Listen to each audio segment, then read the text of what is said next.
Do you want to become a YouTube editor? Or if you're already one, be better at it?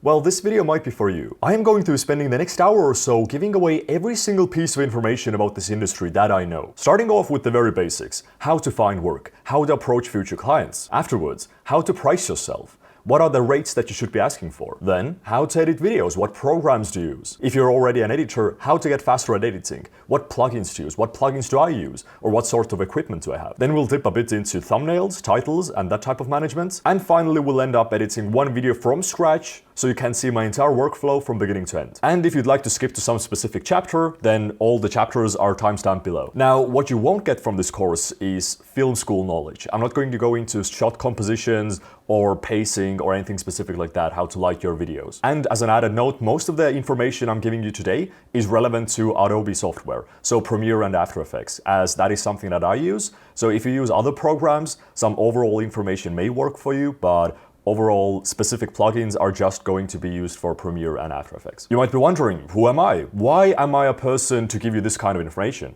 Well, I started editing 15 years ago. I started off doing special effects videos, like you can see right here, and around 5 years ago, I started editing for other YouTubers, starting from Joey, then CDogVA, Onigiri, Mouse, and now I have quite a few other clients under my belt. These days I'm more of a manager than an editor per se, but I still edit quite a lot of videos. Now you might be wondering, why do I want to do this? Do I want to sell you a course? Do I want you to go pay me money, send me your email? No, absolutely not. I'm giving this all away for free, and it's because YouTubers out there who have done this for free for years. I love YouTube, I grew up with YouTube. There are so many creators who gave away their stuff for free, like Film Riot, Rocket Jump, Corridor Digital, Potato Jet, teaching me the basics of editing, of doing effects.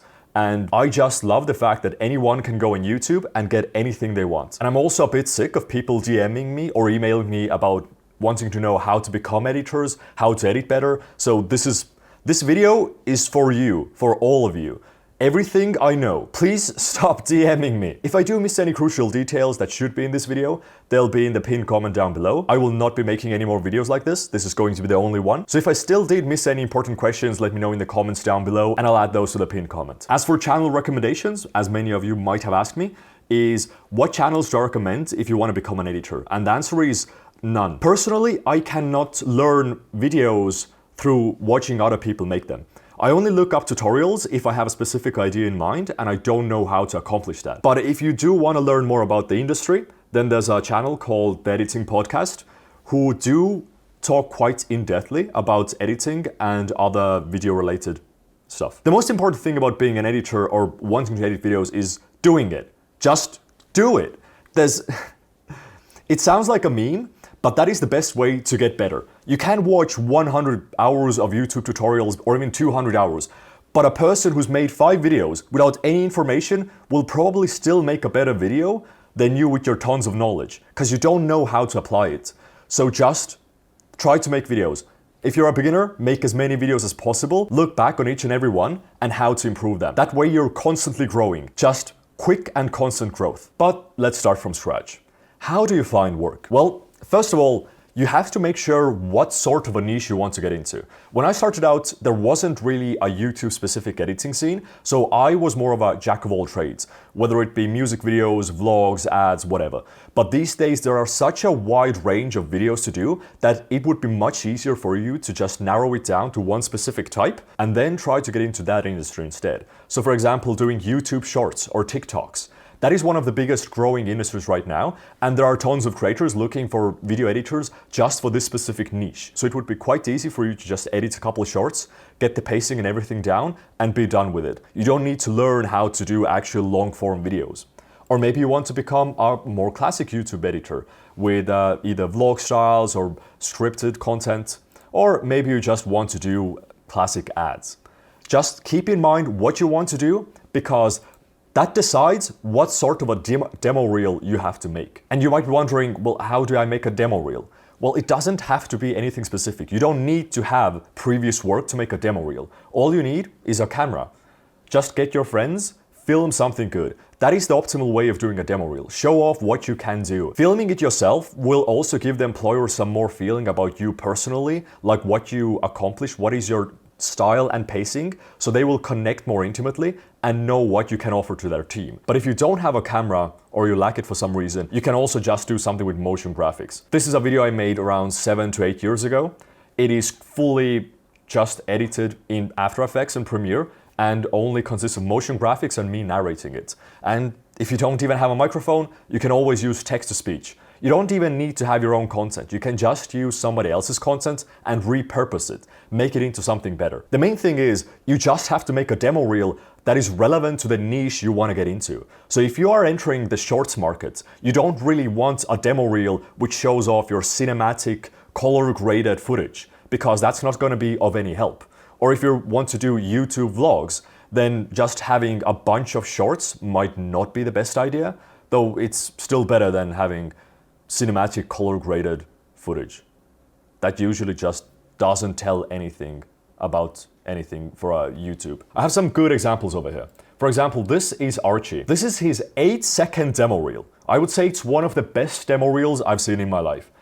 In these 8 seconds, he manages to show off how well he manages to do motion graphics, who he has worked with, his style, and what programs he uses. You know this is a professional that you're dealing with, in all regards. The second example is Mikey, a personal friend of mine, who had a more hands-on approach. Will and E was hiring a while back, looking for editors, and Mikey decided to not just put in his demo reel, but make a custom demo reel for Will and E. It was so good, in fact, that I think it caught mainstream coverage, like Casey Neistat mentioned it. And this is widely viewed as one of the best ways to get into the creator market. Because in this 1-minute demo reel, he shows off all his editing skills, how he can do motion graphics, how he can do tracking, but not just that, it is a much more personal approach. So he shows off his personal style as well. He shows off his comedic timing, how he can actually add to the videos that Will presents. This is probably the best way to guarantee that you can get a job as an editor for the specific creator you're applying to. Or a more natural approach would be somebody I discovered quite recently called Project Luminari. They're an up-and-coming editor, and all they did is just take clips from VTubers and repurpose them or redo them into a much shorter version, add subtitles, show off some effects, some motion tracking, and that's it. He would upload 1 clip a day, improving with each one, up until he got a job. And I think this is one of the more approachable ways to go at it. But now that you made a demo reel, how do you actually get clients? Well, there are a couple ways. There's a passive and active way. Passive is something where you put up your resume, your demo reel, type in all of your details, and just leave it be. So stuff like Fiverr or Upwork or other freelance websites, where the main thing is that other people are searching for you. Though in these sites, at least in Upwork, you can also search for other people you can work for and then send in your resume. It is hard for me to recommend any specific websites right now because I used Upwork in my past, but back then it was more of a free site where you sent in your resume. You had like 60 points every month and you could send in 30 resumes. And I sent in 30 resumes every month for at least 2 years. But now I think sending in every resume is like 2 cents or 20 cents, or it's a paid system. So it's hard to recommend that. But there are more active ways, which is something like X or Gmail. Just cold email clients. That is it. Find creators you like and email them if you could work for them. In the case of X, there are tons of creators I see every single week looking for editors. I know Mr. Beast is looking for editors. Sidemen were just recently looking for editors. Robert Ross was looking for editors. Every single week, I see at least one creator looking for editors. And I don't mean smaller creator. I mean like a creator who has 1 million+ subscribers. And these are only the people that I follow. And I don't follow that many people. So if you're really invested in this, on Twitter, there are tons of big creators constantly looking for editors. But again, you can just cold email people, and please, do not just send an email, "Hi, can I become your editor? Are you looking for editors? I want to apply." That is bad. You will get ignored 99.9% of the time. If you're emailing a creator, drop in your demo reel.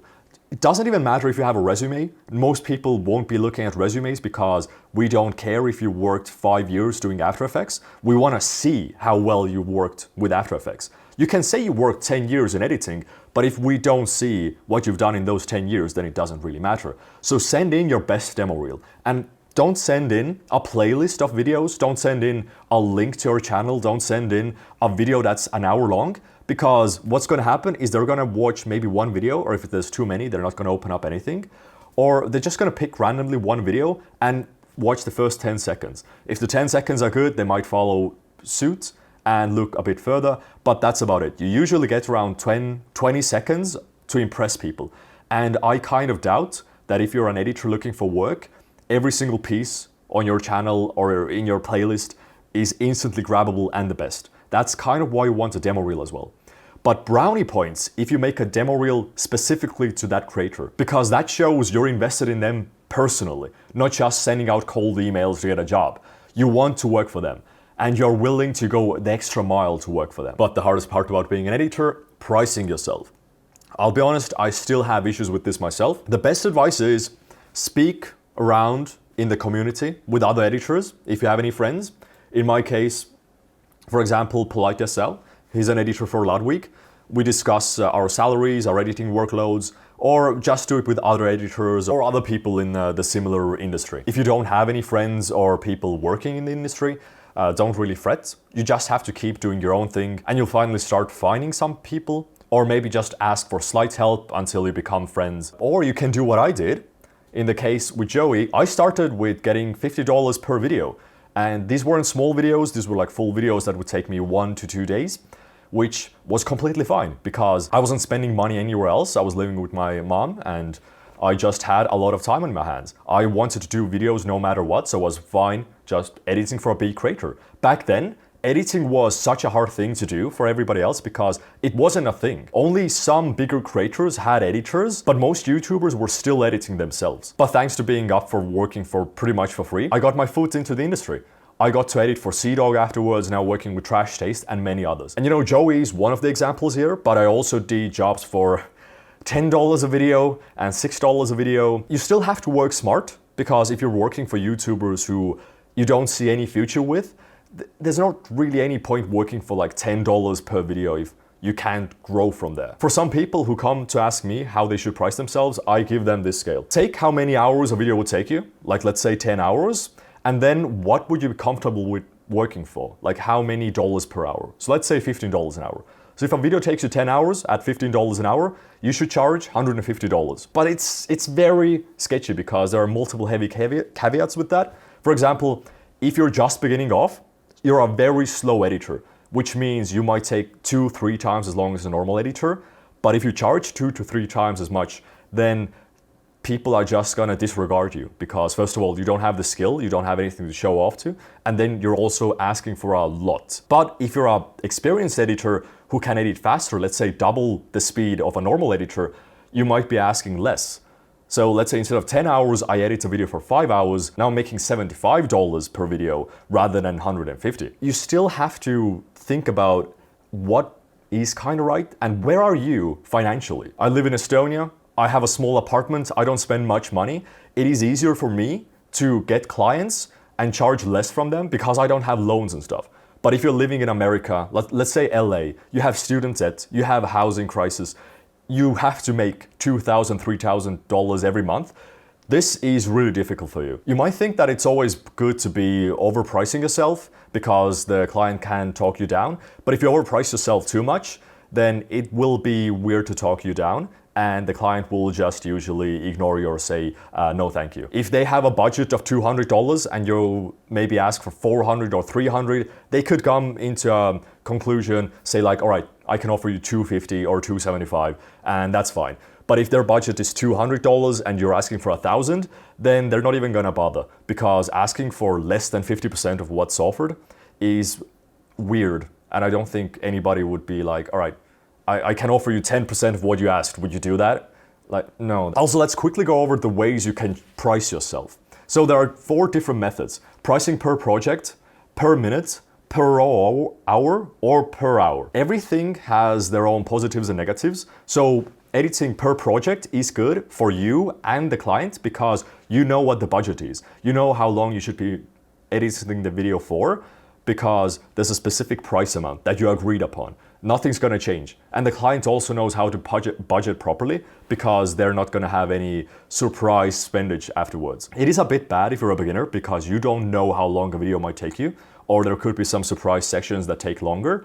But overall, it is the best method, in my opinion, for the majority of videos. The second method is pricing yourself per minute. In this case, I mean per finished minutes. So let's say you're charging $10 per minute. So if a video is 10 minutes long, you can charge $100. If a video is 20 minutes, you charge $200.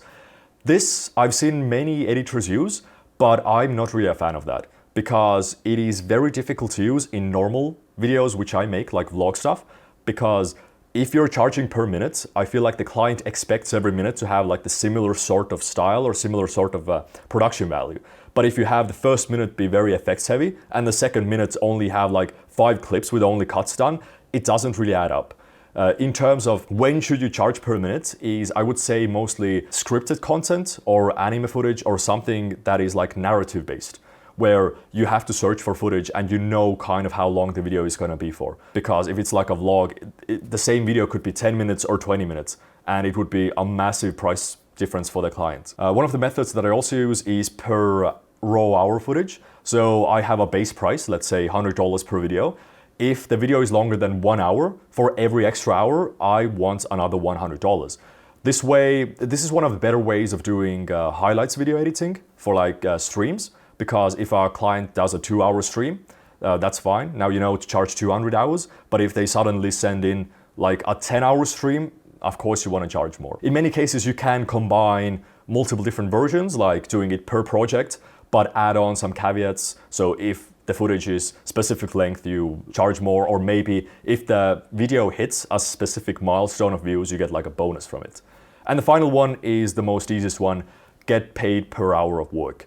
It is also the most difficult one because the client has to trust you as an editor. Because if they don't trust you, they don't know if you're cheating them or not. They don't know if you actually spent 30 hours doing this video or if you spent 10 hours on it and just added 20 hours more.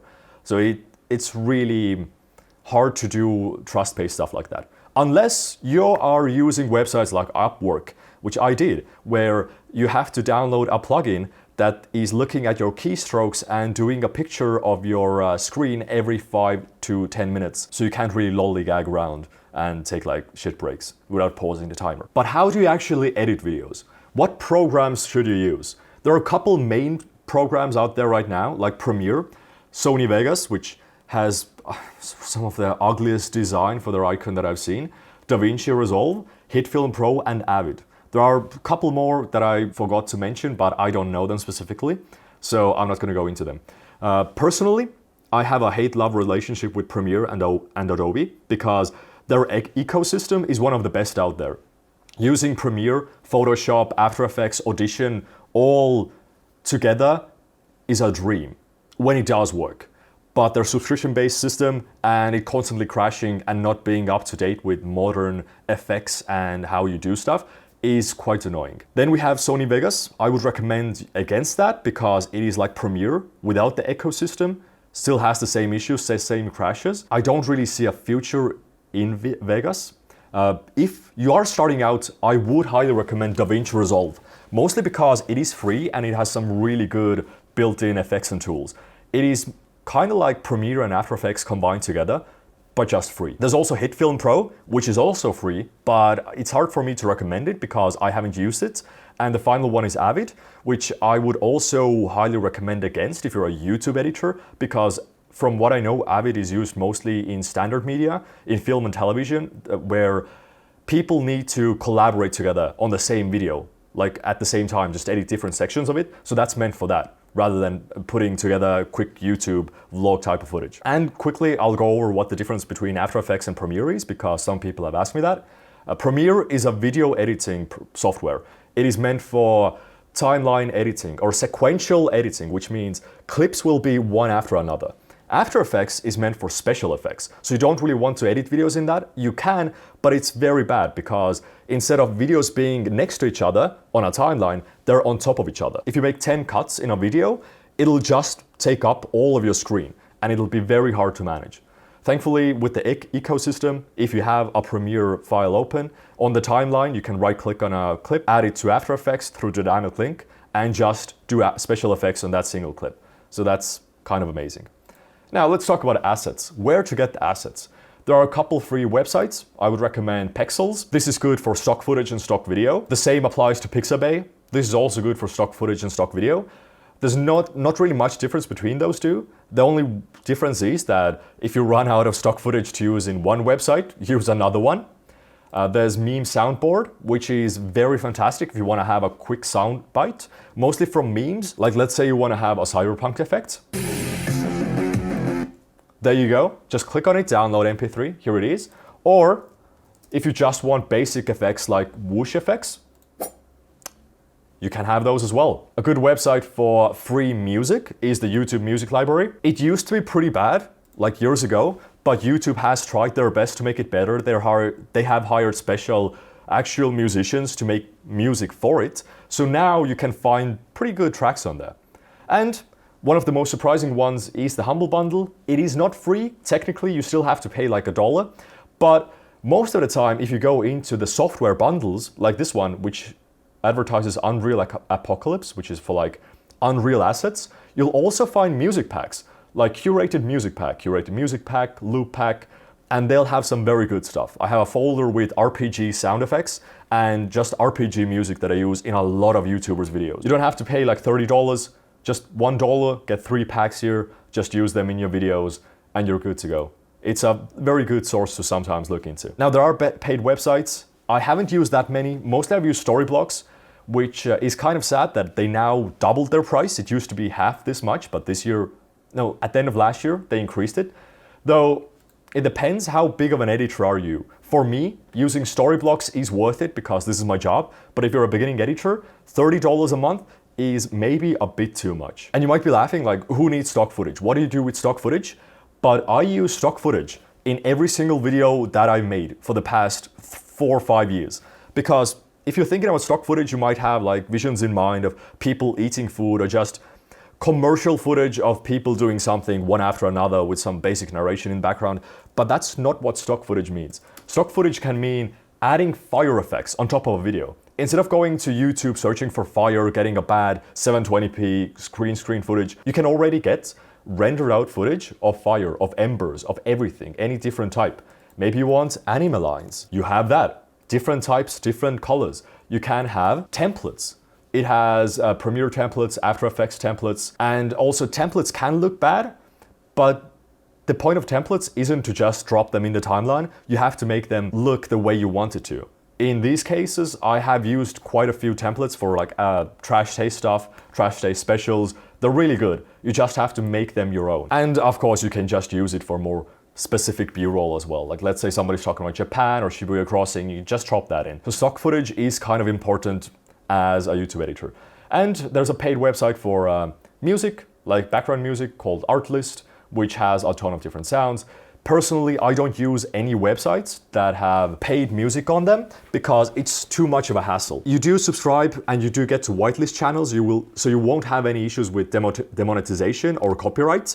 But the problem is that if you have multiple clients, you have to whitelist all of them. There can be troubles down the line, which you will of course fix because you can't have any troubles with them, but it would take 1 to 2 days. And considering how many videos I make on a weekly basis, it's hard to manage that. Also, some subscriptions only have like a few slots left.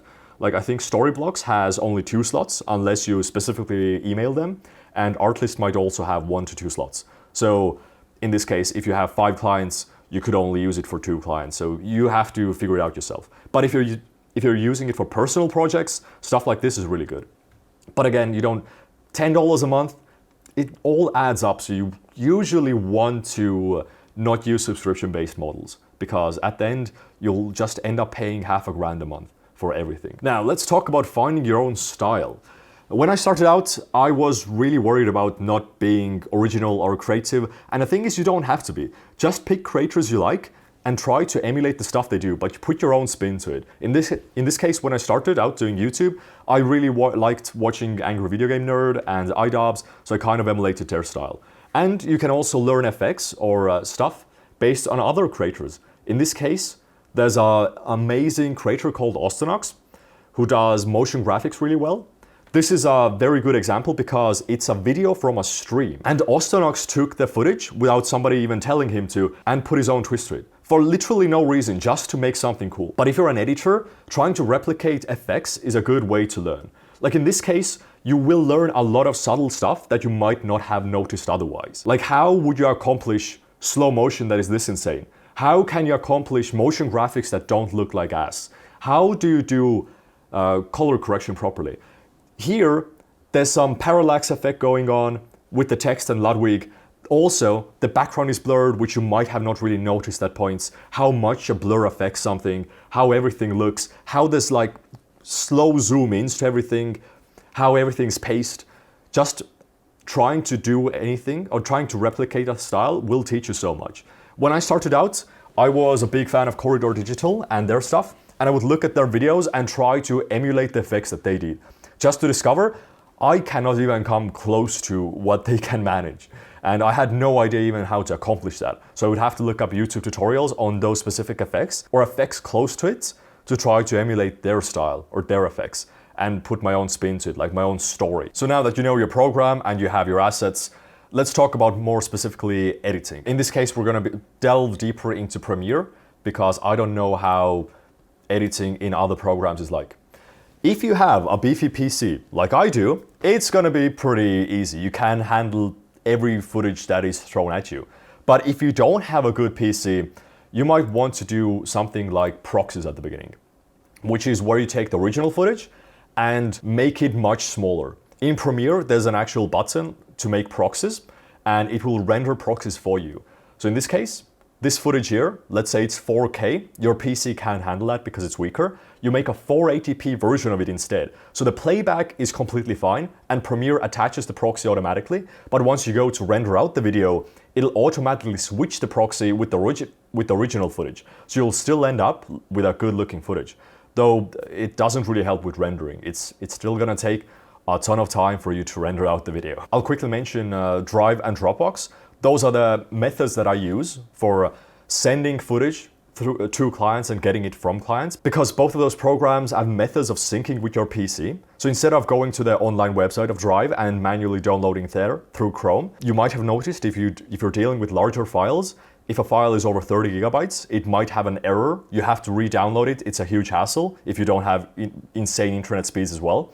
So they both offer programs for your PC that you can sync to one of your hard drives. So when a client uploads something, it is automatically shared to you and to a folder on your PC. So even without them telling you anything, it is already syncing to your personal PC. So when you wake up in the morning or if you're away and come back, you already have the footage. It's there, it is very fantastic, very easy, and you have no syncing issues. Like there's no download issues. If the internet goes away, it'll just stop and it'll keep on downloading after the internet comes back. There's not going to be any major errors with that. But let's get into the nitty-gritty. I'm going to be going over this a bit more specifically when I edit the video from scratch, but this is how I edit videos. I do that mostly in 7 passes. First, I do the initial cut. This is where I cut away stuff that I know won't go in the video, no matter what. And I also get to know the video better, because then after I've gone through the video once and done like the major cuts, I can do better cuts. Now that I know what the video contains, I'll go over it again and I'll cut huge chunks away, because now I know that something that I kept in the beginning that I thought might come up later down the line actually doesn't need to be there. Or if there was a montage of different clips, like let's say the creator died multiple times, I know that I don't really need to keep all those sections in, or I can just shorten them down. So this is the step where I just cut away all the excess. And then I do another round, a third round, to make even better cuts. This is where I take the ends of the clips or the beginnings of the clips and trim them down to have the flow be better. Where in the beginning I would just do like overall clips, where I would look at the waveform and clip it right there, instead of looking specifically how well the edit should be made or the cut should be made. After I have finished perfecting the cuts, I'm going to add assets. That means taking pictures or like relevant information from the internet and putting it on the timeline. I'm not going to be positioning them perfectly, and I'm not going to finish doing effects. If I have a good idea for an effect in mind that might take a long while, I'll just write it down on the timeline as a text. Like, oh, I want a rotoscope here or motion track here. Because once this step is done, it is much easier to zoom out and look how well you put everything together. Are there places where there are too many effects together? Or are there places where you don't have enough effects? Or if you're running out of time or you don't have enough time, what effects to take away so you can actually finish the edit in time? So let's say otherwise you might do the cuts, already get into an effect, spend an hour doing a really massive effect, and then afterwards discover that there's too much stuff happening around it, or it actually looks kind of bad in that situation and you still have to get rid of it. So now you're losing work instead. So that's why I do it in the 6th step. This is when I've added everything on a timeline. I just go through it once more, I animate it, I position the pictures correctly, I'll do the special effects, blend them into the footage, add, motion graphics, whatever. And the final step is doing the sound effects and audio mixing, where I go over it one more time. This applies if the video is longer, like a standard YouTube video, 10, 20 minutes plus. But if you're dealing with, let's say, a YouTube ad or a short, you can instantly start doing assets or audio mixing, because after doing the initial cuts, you don't even need to do 3 cuts because the footage is so short. You can just do 2 cuts maybe, or 1 cut, and you already have in mind what effects you want to do, so you don't need to go through all 7 passes. There's also the fact that some people actually do it the different way around. They start with music and build up videos on that, which is a completely valid way of doing things, because music is very important to build pacing for a video. In my cases, most of the people I edit for have videos that have music as background sounds, just to not have anything quiet. But if you're building up like a short film where music is important and a moving factor in the video, you do want to build it up in terms of music. In some cases, like Trash Taste specials, I mostly do all the cuts and I do the music lastly, but then based on how the music is, or when it like climaxes, or where the ending drop off is, I will adjust the clips accordingly. So this is highly dependent on the content you make. I've also seen some editors edit from beginning to end, all in one pass. I would highly recommend against that. It is awful, because if a creator is doing a double take, you've already spent time doing the first take, like perfecting it, just to discover that they did another take, and then all the first take is just scrapped. So that's work that is scrapped. And then maybe they're doing a third take of the same thing, and it just seems like not the best way to approach the situation. Now, some editors have an issue on how to not make their videos look like shitposts, which is something I see new editors do quite a lot. And I have a couple tips on how to avoid that. As video editing is quite intense, you see a lot of YouTubers have stuff on screen. You want to replicate that, but it won't look good. And mostly it's something to do with smooth motion or presentation. Like, how do you put stuff on screen? If you just plop a GIF on screen, it's not gonna look that good.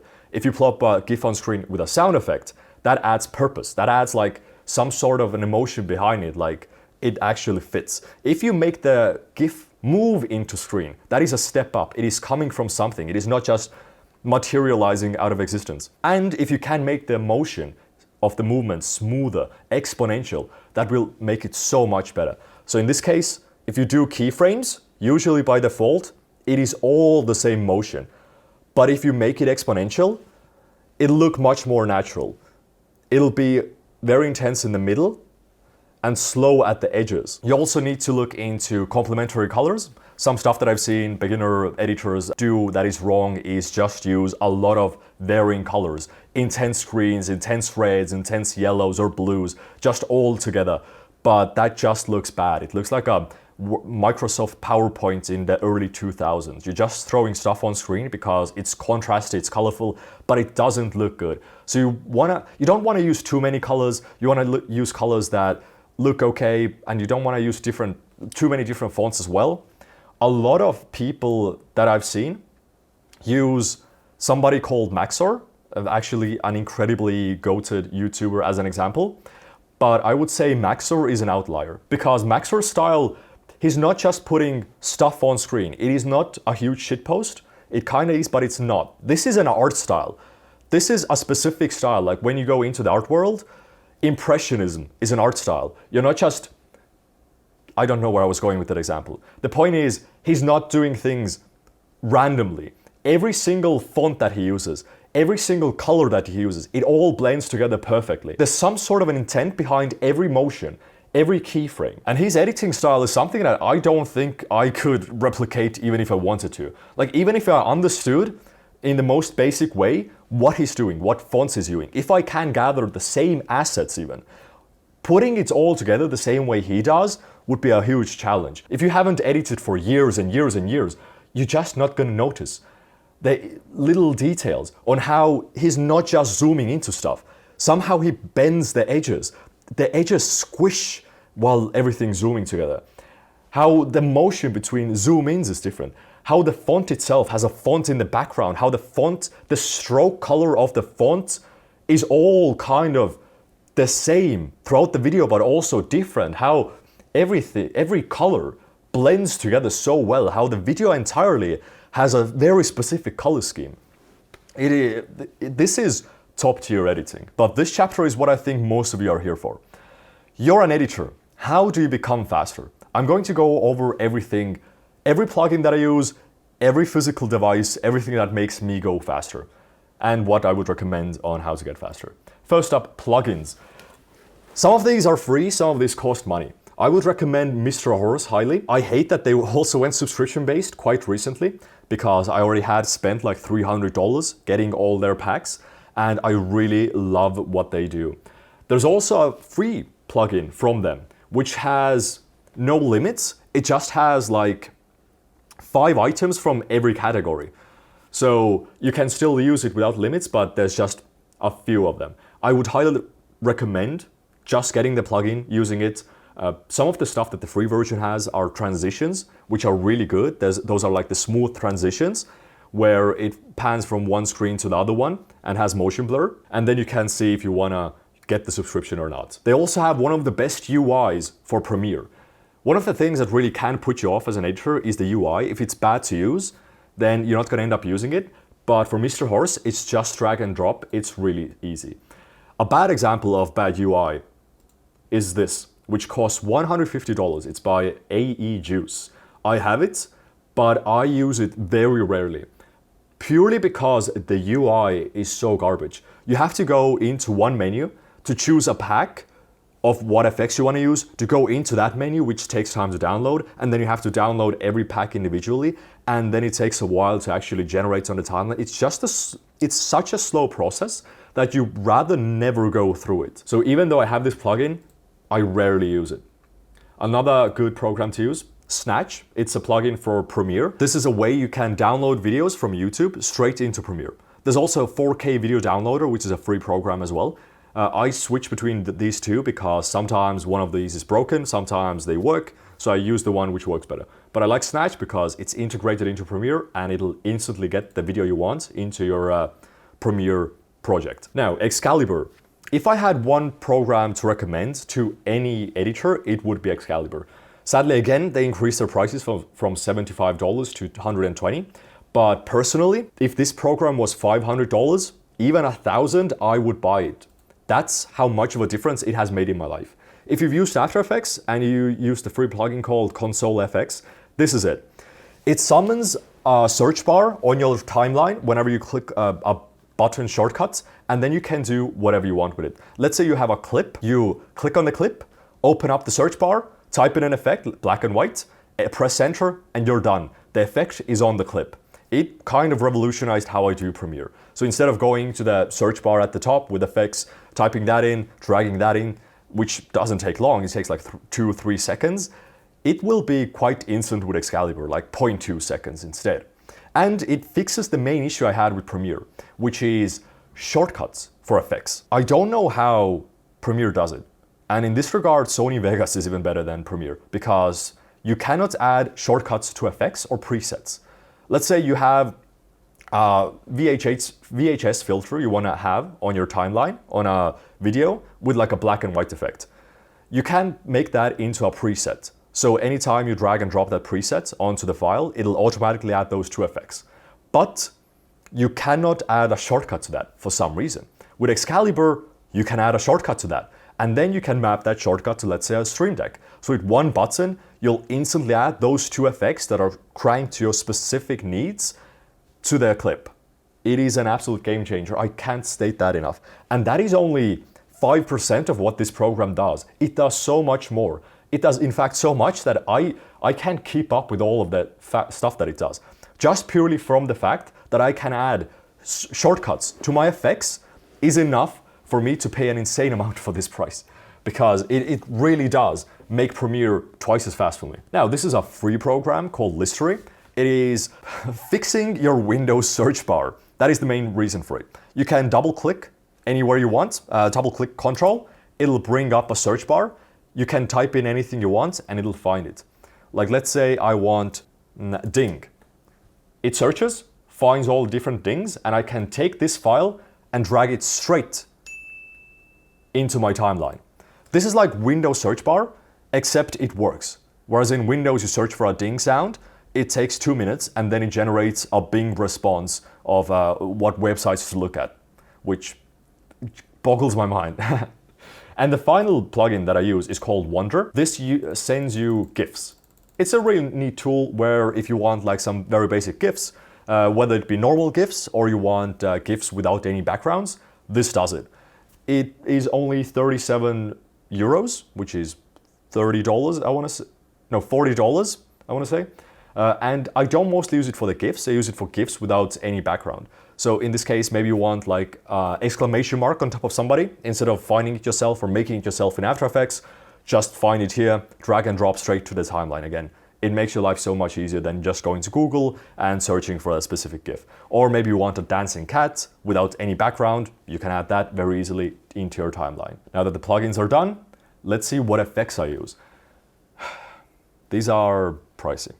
So, Ray Giant Universe. This costs $33 a month. Ray Giant does a lot of things, but mostly I use the Universe. If you want more things, you'll have to pay much more, like 170 or 100, well, yeah, much more. But Universe is the main thing I use because it has overlay effects like Holomatrix or Universe VHS, where it just has like some cool overlay effects that you can add to clips, and it has one of the best things ever, which is Universe Slide. It's a transition that you can add to the beginnings and ends of clips to make images move into frame and out of frame. And you can add the movement to be exponential with motion blur. So it's the easiest way to just bring something into frame. And it'll take you, again, 0.2 seconds if you combine it with Excalibur to have a picture move into frame and look amazing.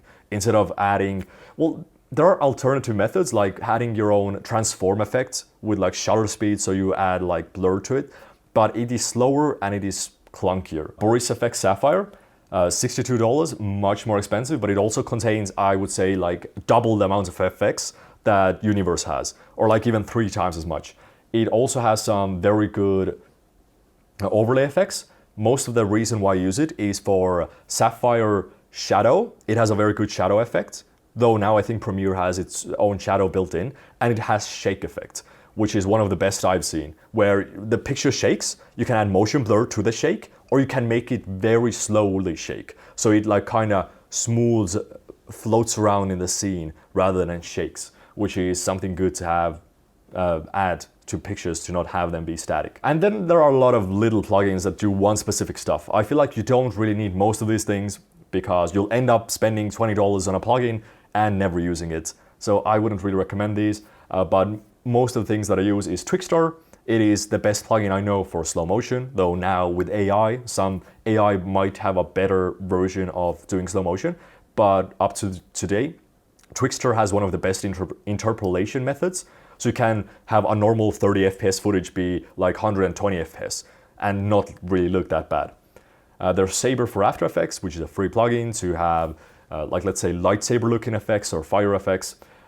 Again, there's like Dadamosh, which costs $50, and you can make cool stuff with it where things combine together and look weird. But if you're not doing very specific projects like music videos or where you can't invoice your client for it, they're not going to be worth it. Like, for example, GeoLayers. This plugin cost me $300. It looks sick, and I looked at this for 5 years before buying it because I just couldn't excuse spending $300 on it. It is a map plugin where it generates a map. You can add your own text to it, your own motion to it. It is the best map plugin out there, but again, $300, kind of insane. One day, thankfully, Trash Taste was making a film, the cycling special, and I asked, could I use this since they wanted like a map effect, and thankfully I could invoice them for it. But the funny story is, I haven't really used it that much afterwards. The only times I've used it afterwards is for other Trash Taste related videos. And Autochroma Influx. So if you're a Twitch stream editor, you might have run into some problems where Premiere doesn't import MKV projects or like MKV files. It only has to be like MP4 or AVI. And before you had to use Handbrake, which is a free program that you can use to re-compress the file into MP4 for Premiere to ingest it. But with Autochroma Influx, you only pay $100 and now you can use MKVs in Premiere. It is very good if the projects are small or if you want to re-render the project in Premiere. But if the project or the file is more than 2 hours, do not edit with it. It will crash the Premiere. It still isn't very good with it. It is just good to import them and do some basic stuff, but not huge files. Also, fun fact about Premiere, why I love it again so much, is the fact that Autochroma doesn't work in Premiere 2024 and up, because I guess they use different systems or something. So I can't even use it in the newest version. $100 and I can't use the plugin in the newest Premiere. That is great. But now, let's talk about external contraptions. How do I physically help myself? First up, Stream Decks. I have 3 of these. You don't need Stream Decks. When I started out, I only had small Stream Deck, but as I grew, as I discovered what more to do, I built up from there. I started getting a Stream Deck XL. Once that filled up, I got the other XL, and right now this is pretty much the best I have. I don't really even use it that much for editing. It's mostly for channel management or folder management. Like here, you can see all the clients that I have. I have Google Drive links, so I can instantly access the drives, I can check the files, I can check the folders on my system. There's another Stream Deck purely for effects. Again, I have managed to put some Premiere effects on it and for streaming, and this is for audio stuff. In case I quickly want to switch between my speakers and my headphones, I just have a button to switch between those two, which is really handy. But I would recommend not getting a Stream Deck if you don't know what to do with it. If you end up looking for tutorials on how to use a Stream Deck or people recommending you Stream Decks, then you will end up not using it. Most of the templates for Stream Decks are utter garbage. You will go look at something that recommends like a Premiere template, and it'll have the most basic shortcuts that you should not use on a Stream Deck. It'll be like, oh, this is the cut tool, or this is the shift tool. And it is so much worse for you to go over to the Stream Deck and press that button than just press C on the keyboard. Most of the things that I've seen people use the Stream Deck for or advertise the Stream Deck for are such basic shortcuts that they don't actually help you and kind of make you slower rather than faster. So I would recommend using Stream Deck for, again, like if you have Excalibur, mapping shortcuts for specific effects is worth it because there's going to be a lot of effects there and you're not going to memorize all of them. But you should learn actually basic tools with just basic shortcuts rather than put them on a Stream Deck. Next thing that I use, 12 button mouse. This was the biggest thing for me, even more than a Stream Deck. I have half of these buttons are for editing, half of these are just for Windows management. Like one of these is Alt F4, just so I wouldn't have to drag my mouse over to the X button. I just press the button on the mouse and the window closes. Some of these are for switching between virtual monitors, which is really nice. And like half of these, like for example, one of those is just to cut at where I am on the timeline. So if I drag the timeline and I press one button on the mouse, it'll do the cut where I am on the timeline. It saves me a ton of time and I really like that effect. But again, it's hard to recommend what to put on there because I have changed the button layout based on what I need to do. Like one of those buttons is just a shift button, like a normal shift button, because sometimes I want to select my clips or like all of the files, and instead of putting my other arm somewhere there down, I can just do it with one hand now. And again, I would highly recommend not buying shit that you don't need just because somebody recommended this to you. For example, this is a USB stick. It cost me $60 when I was a beginning editor because I wanted to be faster. The aim of this is to take a keyboard that you connect to this. It doesn't have to be a numpad, it can be a full keyboard, and convert it into buttons.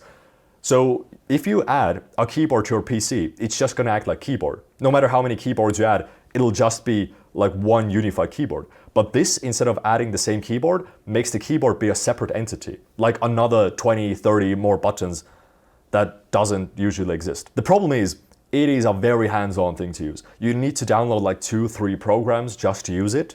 You need to set up different programs, do a bit of coding, and I think I spent 6 hours doing this until I gave up and never used it again. This was literally money down the drain because I saw Taran van Hemert from Linus Tech, ex-Linus Tech Tips employee, use it and recommend it. And I'm not blaming him. Like, this is a cool tool if you know how to use it, but I wasn't in the mindset that, okay, I'm gonna use it for that. I was more in the mindset that, okay, this is a cool tool. I want it because I should be able to get faster, but I didn't know what to be faster at.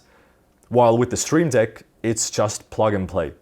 Like, yeah, it's 4 times more expensive, but just the ease of plugging it in and having it work is so much more worth it. And in terms of shortcuts, I would recommend just learning it as you go. There's no point in learning tons of shortcuts at first or me giving you a list of shortcuts because you're just gonna forget them. Look at how many there are here. These aren't even half the shortcuts. There are more shortcuts for Premiere. 10 years down the road, I am still learning new shortcuts. And I don't mean even like extensive shortcuts or insane shortcuts, like basic shortcuts, like how Shift E can disable or enable your clips, or how if you want to speed up the footage, instead of pressing L, you can press Shift L to just speed it up by 10% rather than 100%. So I would recommend looking at shortcuts every now and then, or seeing if you keep using some tools, like clicking on it instead of using shortcuts. Just see what shortcuts you might need to use, or every now and then look at the major shortcuts that somebody would recommend, but only use it to see if it unlocks something in your brain, rather than trying to memorize everything. There's also AutoHotkey, which again requires some more programming, but if you're into AutoHotkey or really automatization, I would recommend Taran van Hemert's videos, because he really goes into depth how he does stuff. Personally, I tried it. It helped a bit, but my workflow was too dynamic to actually incorporate this thing properly. Now, how to improve your workflow more specifically? Like, let's say in terms of cutting. Some shortcuts that I would recommend are Q and W. This is Q is just to cut everything before in the clip on the timeline, and W is to cut everything after from the clip on the timeline. It's just very easy ways to cut everything and keep only the things that matter.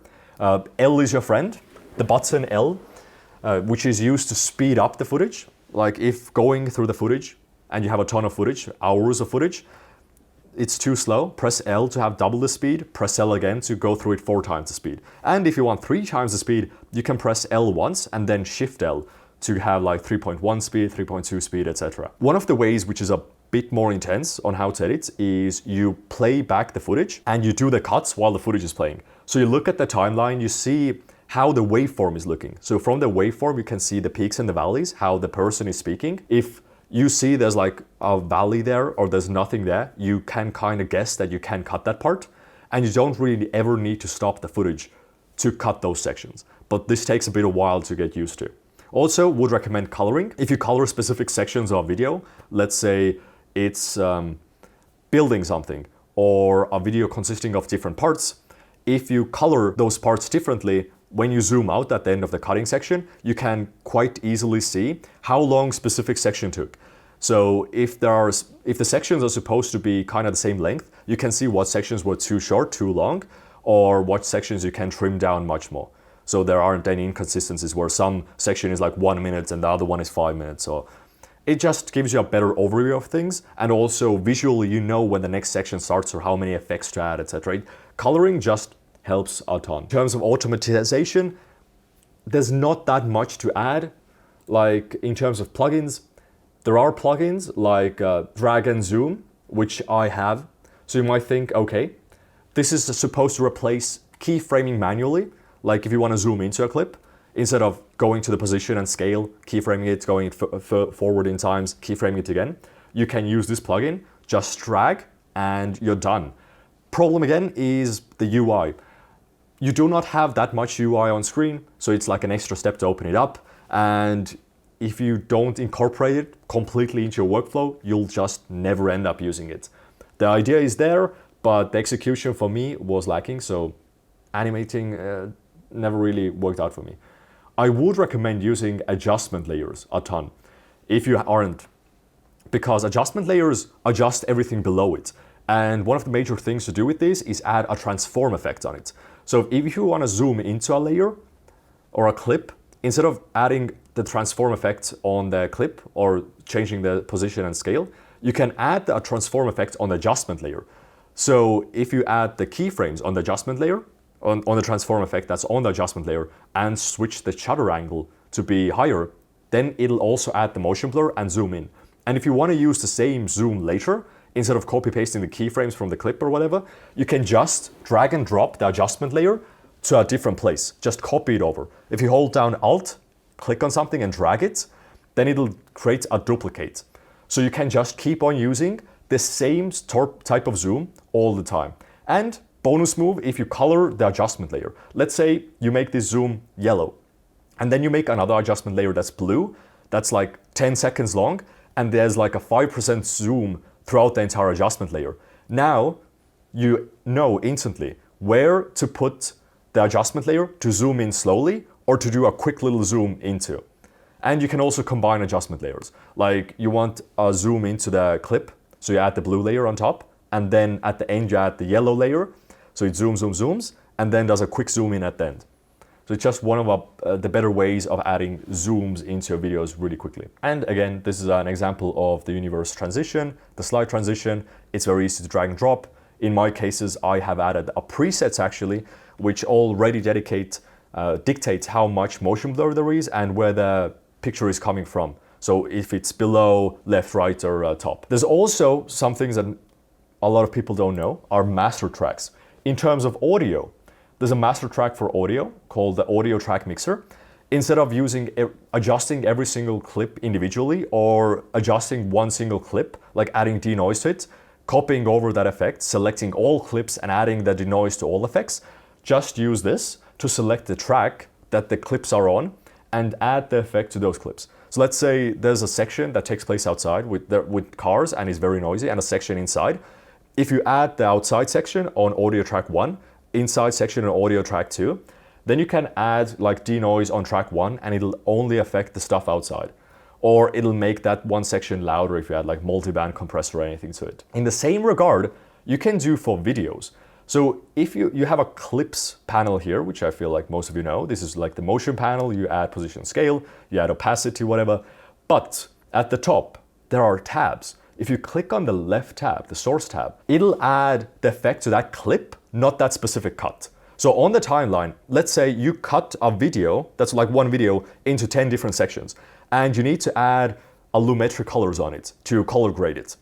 Instead of adding the lumetric colors to one clip, switching it, like making it perfect, copy pasting it to every single video clip, you just need to add it to the source panel, and then every single cut of that clip will have it. So you only need to change the lumetric colors again, and it'll instantly change all of the cuts that are connected to that one clip. So that is a really cool thing to use. One of the big important things for my workflow is also my setup. I use a 3-monitor setup. You don't need to use it, but this is how I have my workflow out. The main screen is the middle one, which is for Premiere and After Effects. I always have this open. And the right screen is split between my folder for the project files and Google Chrome for assets and asset downloads. So I built this up in a way where I don't need to Alt-tab or switch between tabs.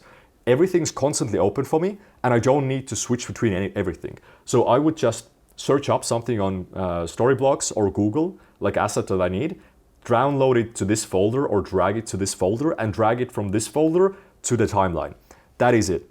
So technically, I only need 2 screens to work, but a third screen is also kind of good. This is for access information. Like if an advertiser sends in their guidelines, it's like a huge PDF file, it is always good to have like next to you to read the notes. It can have like some folders, like sound effect folders that you don't constantly need, or maybe stuff to switch around. So it is just something good to have on the side. Again, you don't need that many screens. If you don't know what to do with these screens, you don't need them. If you don't know why you would need two screens, or you don't need two screens for you, don't get two screens, or don't get three screens. For example, I could add more screens. I could have a fourth screen, but I have no idea what to do with it, so I don't see how that would really make my workflow better. I got some additional notes, but this is pretty much repeating what I've said already. Don't look into YouTube tutorials that advertise on how to be faster, but think what's slowing you down and search how to speed that up instead. Do not look at what other people have and buy them just because you think those work for you, but try to see if you can actually, if you need those, if they actually somehow impact you. Everybody's different. Everybody has different needs. Everybody's workflow is different. Everybody's mindset is different. Don't force yourself into somebody else's mindset. And in the beginning, just try to experiment, do as much as you want when you're starting. There is no single program that works best for you. Even though I recommend Excalibur, that might not work for you if you're not familiar to console FX, or you don't know, if you don't need to use FX for shortcuts. If you do like very basic editing, you don't need it. And finally, as I've become more of a channel manager, let's go over some of these things as well. Up to quite a few years ago, I was a full-time editor and doing only that. But because things change, I now also have to manage channels. Yay. So in that regard, I have to do titles, thumbnails, and SEO stuff, like search algorithm things, so if the hashtags are right or the description, whatever. And I think the best things I can really go over is thumbnails and titles. Though again, I'm really barely covering them. If you want to go into those in depth, I would recommend looking up other people, because I feel like I still don't know that much myself. I feel like I'm adequate. I'm like a medium level of a jack of all trades, but I haven't perfected it, and I'm definitely not good. Like for example here, the point of this is to show that quality doesn't matter as much as you think. Like the top one is my thumbnail. I use Photoshop to make thumbnails, and it is quite simple. It is crude, there's a drop shadow, doesn't look that good. There's a text that isn't blended in that amazingly, and it looks okay. And the bottom one is made by an amazing artist, Totema, who's pretty much remade a room from scratch. This is amazing. The blend on Connor is amazing. He somehow looks better. I don't know how he does it. Well, I know he uses upscales and stuff, which I didn't even know back then. And this is an insanely well done thumbnail. But if you look at the views, both of these are for the same type of video. A room tour, a room review video, where Connor goes over rooms of his viewers. The first one that I made, 1 million views. Second one, 670,000 views. So this is just to show that quality doesn't matter. Even if it's the same thing, the same footage, doesn't really matter. And just to show that it's not an exception, because the first video that I made, this is the first in the series. So usually people click on the first one the most. And if it's like down the line, the fourth one, people don't really care for it as much. Here's a newer video that's only 3 months old. This is like the 7th one in the series, 1.1 million views. And I created the thumbnail again. As you can quite clearly see, it's not really the best. Like what is happening with the shoulder, I think I masked like a microphone out here. It looks, compared to this looks bad. But the message that it holds is still good. Just the title and the thumbnail combo was so good that it beats like a good looking thumbnail. But this is also not to really diss thumbnail artists, or like, oh, you never need somebody good, because what these guys do sometimes is beyond my understanding or comprehension. There are some videos that even if I have an idea in mind, I would not be able to do it myself. Because this video is quite easy. It's a reactionary face with a picture on the side. There's not that much to do here. But for example, something like this, where it's different characters blended in with a custom-made background. This is not a picture I gave him. So if you didn't know, this is for one of my videos. But the only picture here that I shot was Joey. And then I shot my reaction at home because the original didn't work. And then he made the Torii gate in the background with the little house. And the Torii gate is actually broken, which you can barely make it out here. But it's like tilted at that angle, and this place is broken. And I would not be able to make this. Even if I shot this on the camera with the idea in my mind, I would not be able to make this nearly as exciting as this. And especially very dynamic pictures are stuff that I struggle with, because those need much more effort put into those. But again, I feel like if you have a good idea with the title and the thumbnail, it'll work out well. And that's the main thing.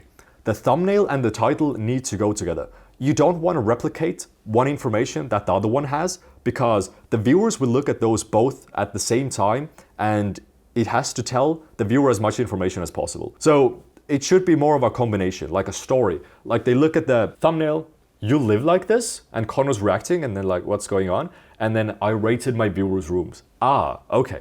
So this tells a story.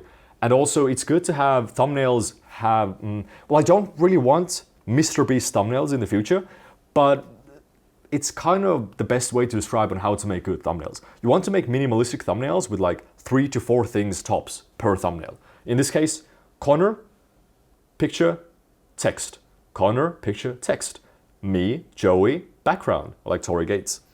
It's very clear, easily understandable. If there's like a ton of words in the thumbnail, it's going to be hard to read and it's not going to be that good.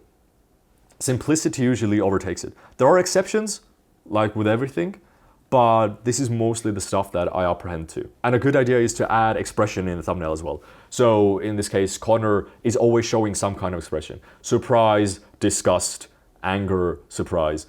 You don't always want to do like the soy jack face of like, and be surprised at everything.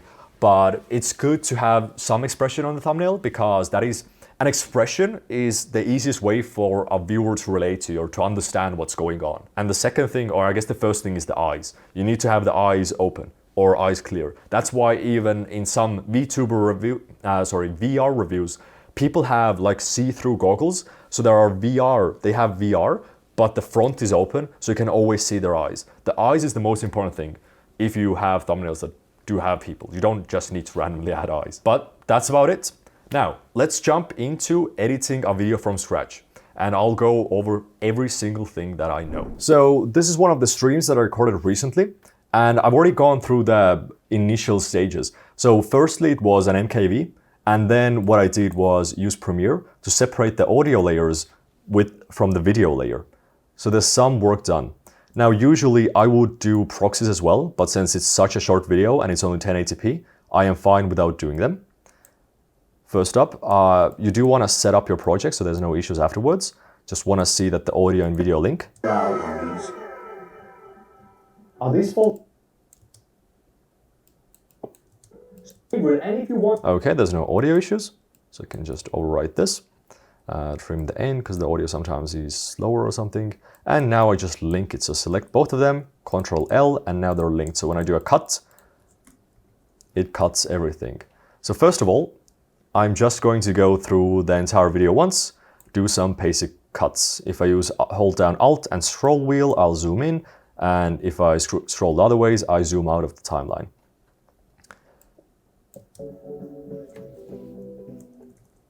Now, I'm gonna look at the thing here. How are you guys doing today? The audio waveform mostly, to see what I should cut. And I'm gonna use L to go twice the speed. Also, I found a really good Welsh simulator. Like, you know how you guys are really white? Look, I'm Welsh now. And I'm just gonna cut away all the fluff, except maybe leave some stuff that could be interesting. Now. Another reason. Is the audio fine, by the way? Like, I don't need to know, is the audio fine? This was Twitch streamers or like viewers. I'm mostly looking for a place where I can have the intro now. So where the video could start from. I'm only streaming for 1 hour. And the voice that's the project. Alright, also, it's full. Okay. She watched me. I don't know. Let's wait. Damn. That's really I'm using L to speed up, and then J to slow down. If I'm using L once, it goes 2 times the speed. If I want to go back to normal, instead of pressing space 2 times, I use J to just slow down to normal speed. The fact that I did all the voiceover, I did all the voiceover for it, and then I discovered it did it. And again, if I just press on my mouse, which you can't see because it's out of the frame, if the video is playing back, on the lav mic, and I press the button, it does the cut where the video is going through. And I didn't know after I spent 2 hours. So this is an easy way to just do cuts for me. And the native, of course. I appreciate it. I put something off. The next part is, it would have actually been a much better audio recording if I use the microphone incorrectly. Because I have a microphone. Also, but if I have it, that's also so good. I like that. That's what I got for 7 hours. Yeah.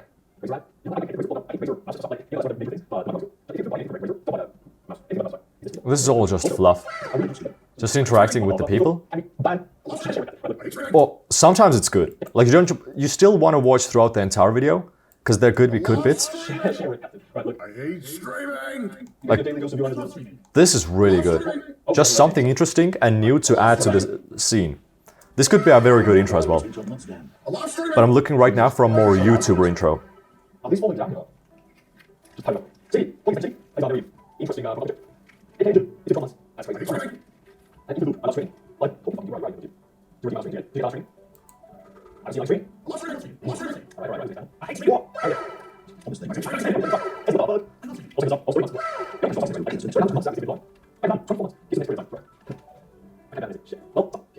To be clear, I don't know how long this is a 30-minute recording. I thought about doing like a normal video where it's like 2-hour recording, but the problem is it would be just a lot of downtime. Like even right now, I don't have much to say because the initial section where I just do cuts is usually quite tedious and I have to listen. So I can't, there's not much information to add other than you just sitting down. So this is why I'm doing a smaller video.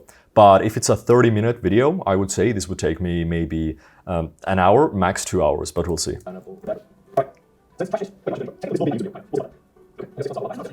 So this line is I don't know but I don't know how to present it properly. How I should do an intro. Technically, it will be a YouTube video, kind of. Now I'm talking about the intro. Okay, I got 6 months out. Right. So today's plan is I want to watch the trash taste summary of it, but I don't know how to present it properly. I haven't done a YouTube intro in such a long while. Well, then the 12 months. I was at the trash taste video. Was it 2 sentences? I think that saying those 2 sentences in the trash video took around 40 minutes. That was messed up. No, we did have a lot of time there, so it's not like we were wasting our time. Okay, here.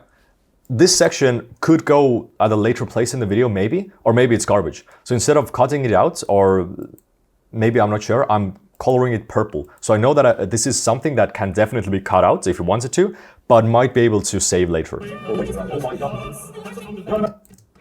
I forgot. Alright, here's 5 times. Oh, it's because of level 4 finished. I just skipped that entire part because I can see from the timeline that this is just one thing and I'm reacting to it and it's not really that important. Is that the zebra printer? What do you mean by zebra printer? It's just a cash receipt printer. For a month, OBS is going to be broken. You need sign to I'm switching between 2 and 4 times speed right now. Stuff is not supposed to work. Now, I got it from Amazon. If you are afraid you don't understand 2 times the speed or 4 times the speed, don't worry about it. It is a skill that you actually do learn, like riding a bike. Once you practice enough or you do like 3 times the speed, getting into faster speeds is a thing that can happen. Like you just practice it more and you will get it. Initially, I couldn't do 4 times the speed as well, but I started with 2.5, 3, 3.5, and now finally I can kind of understand 4 times speed.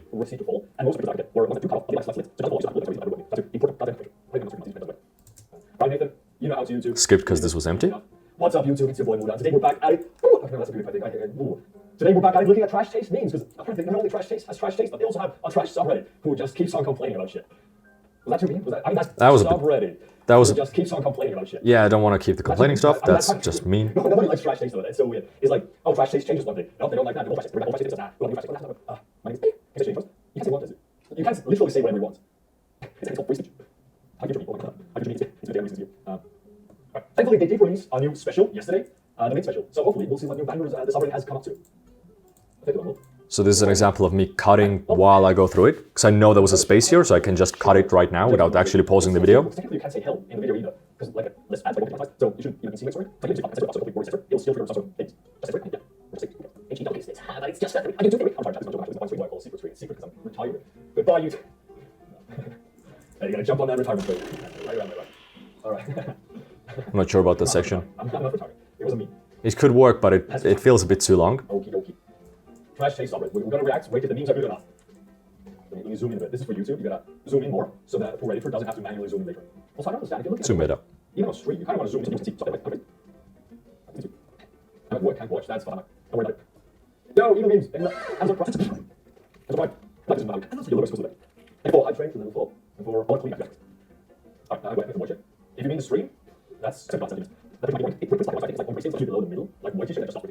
Alright, should we go by top or new? I think we go top. I'm gonna do this for top, 5 minutes for new. That should work. Right, top of today. Well, let's do week. Let's see. Let's do top of today. You need the sign to print black. Double fucking SMS. Yeah, it's irrelevant. Alright, also, I'm just talking to somebody what do I do? I do that. Don't say anything. Let's go.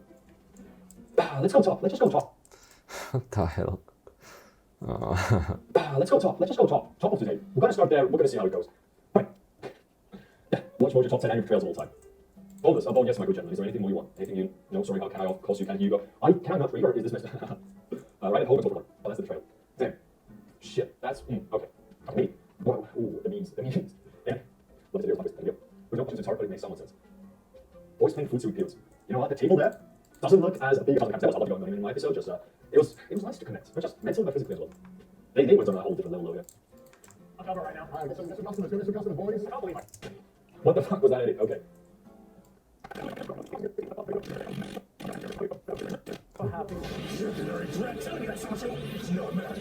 Was that edit? Okay. Sometimes you can see like this could be usable, but the clip goes on for way too long and I don't see it working that well, so just skip the entire thing. That was intense.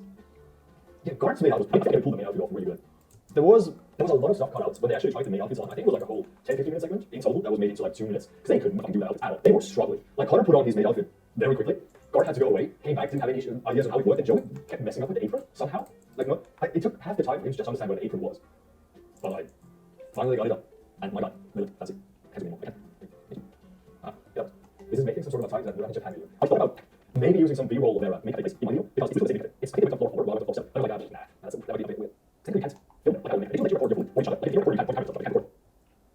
740 me. There's 740 me, and you still have to wait half an hour on average. I can't imagine. It is pretty cool. But it's actually really interesting. It is as good as me, but it more also makes it. I'll let you go to one of the makeup we make on the street. In which case, it's pretty cool. So in this case, since the video is so small, I don't know if there's enough content to make it work, so I'm just keeping this in, like my rants about maid cafes and stuff. Because like, if you know that the content is going to be like a Reddit review or a specific thing, and there's a lot of other stuff, you can use the other stuff because sometimes it's funny. You want to have like some sort of pauses between the main content and have like B content, but you don't want the side content to overpower the main content. So I'm keeping in some sections that could work, but this is why we have the coloring, because now I know that there are 2 huge sections back to back, so I'm probably gonna keep only one of those, if at all, but can't keep both. They are mad sketchy. Just go to the actual ones. And I think the At Home Cafe was recommended to me by Amy Rich as well. Was like, yeah, this is probably the best one out there. I saw something here. When I started with the secret place and I decided to on the weekdays, I hated that so much. I was so pissed at that place because it was so full. And right as we got up there was another lift of people, of like a group of 7, fully fancy outfits going in. And I was like, what the? How is like a coffee shop? And then you ask for a special coffee, and then the entire back wall opens up and it's, yo, who are you? Japan News, I just watched this morning. Hell, secret places, man. I didn't even react to the meme. Yeah, somebody posted a video. Somebody, wait, what? Oh my god. Our video, all right. Security if I get a notification. We only have 10 minutes left, chat. We need to think of banger memes. I've been padding this out like this is a normal stream. Now, this is a speed party. Next to each one, we're doing this great combination of thumbnails. Look at how my viewers live on this road. I'm quitting women. Classic Connor. You can see this. You still can't see this. I was doing the knee slap. Classic Connor. Am I right? Women. Just watch the zombie portion of Felix. What is it? I can think of this. Zombie portion? Oh, the fuck. I can't. Once a video is edited, it ceases to exist from my memory. I have so much hard time bringing up any ideas of what happened in the podcast. Like, at all. I cannot pinpoint anything. What did they talk about? Zombie apocalypse, right? Like people dying? I don't get this. Right, SSR Main Cafe Photos Amazing to Business Special. Dude, this was pretty epic. I don't know how much well, no, it's been announced, but yeah, Trash is coming out with more specials. They have a SSR Main Cafe Photos Amazing to Business Special. Dude, this was pretty epic. I don't know. I'm not gonna say anymore, just in case. The sub in the new Trash outside was love. You can't thank Danny for these subs. Technically, the subs in the Patreon go even. Wait, you can't thank Danny for these subs. Technically, the subs in the Patreon go even hard because those were like fully made up, kinda. The issue was they needed out fast, but some parts didn't get subs until very last part, like very late in the game. So Danny graciously used his Nihongo skills to, flavor it up a bit. Yo, Paul, sorry. No, I'm not spoiling anything. At the end of the special, they show up. I'm special. I just people know that 2 specials are coming. And Trash Taste has said that they are doing it. That being said, they did also say that last year. Okay. When was 2 specified? Was it the Maid Cafe, the Kendo special, which all you know, this is not a secret. Well, it's supposed to be out. They revealed. Technically, it's also been revealed. Technically, it has not been announced. Missing After Dark stream boys. This is 3 minutes. This is epic animation. I'd love to watch it, but we don't have enough time. Okay, thumbs up though. I love custom art. Technically. Shut up, folks. Your Trash Awards is the first ship. Yeah, new Trash Day special. Ooh, specials. We're gonna get more of them this year. Let's go. Just show us the secret videos already. There's no secret videos, chat. Stop asking. Is this video cursed? Yes. What do you mean? Okay, skipping that. I'm gonna say this, that British already made us once. Man, Joey really went on that British tirade just to beat Connor. It kind of, well, there was a lot of stuff going on in this video, and I'm not sure how the, okay, No, I was gonna say anything. I don't even know what I was talking about. It's just text. Right, top of the week, no, top of the month, but it's please don't anything, oh my god. Show us if it's not a secret. How about you go watch it yourself since it's not a secret? We can post secrets, secrets, there are no secrets, keep on saying secrets. You know all this, if you watch the special, you know the next special. The voice when Sugar calls herself a shoulder. The voice when Chris Boy calls himself a shoulder. You know what? This book. The entirety of this book. And I have to say, sadly, I liked it. I hate that I liked it. Because you think, oh, Chris Broad releases a book, it's going to be a YouTuber. No, it's actually a good book. It's really interesting. I especially love the sex part, like the sex scene, where Chris went in depth about the foreign exchange students and going to, what is the Love Hotel? But I'm not going to reveal too much about that part. It went crazy though. Yeah, it really went crazy. He did not leave anything out. Can you what is the breastfeed version? I made a joke that was like, Chris went in detail about it's like breast, what the breastfeed version? But I was a YouTuber. This was an interesting like, I understand clickbait. I got the funny part that in some YouTubers' videos where they went over the YouTubers retiring as a YouTuber, clickbait, I think that the funny part was that in some YouTubers' videos where they went over the YouTubers retiring, they actually included this video as well. And that just seemed a bit awkward. But I'm glad he changed his title as well. Some things are maybe upbeat to clickbait, but it's fine, you know. We all clickbait a bit, you know. I did not technically go to Japan to literally beat up Joey. What's up? Or did I? You'll have to watch my video to see. Joke me like you're Don't sold a breastfeeding book with that as the cover. Russell Hindsight was all the cover. Dude, that'd be funny. When I'm like 7 years old, I downloaded Spider-Man 2. Legally. Yeah, that's what that. 2000, I was reading. On a second. And then I went to the first Spider-Man 2 film download that was porn. So I was like, wait, I actually kind of want to see that. I never found it though. But like the machine that just one angle. Oh, that's like that. Never found it. Sure.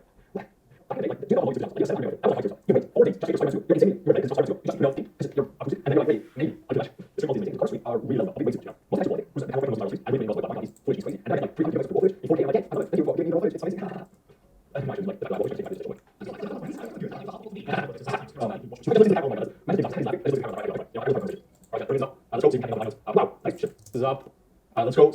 Wow, that is shit. That's actually fun. Holy fuck, that's good. I like that one. Thank you for joining. Hello, Katie. How are you doing? Welcome me today. Please, boy. All right. Thank you for joining. If you like this video, please drop a like, comment what meme was your favorite, and if you want to see me do more trash taste highlights, Reddit recaps, because I really covered like 5 memes today, and this was epic. 7,000 likes, and I'll do another one. All right. Bye, gamers. Look. Hi, YouTube. Hi. See you guys some other day in the future. Bye. Bye. And this kind of be the endpoint.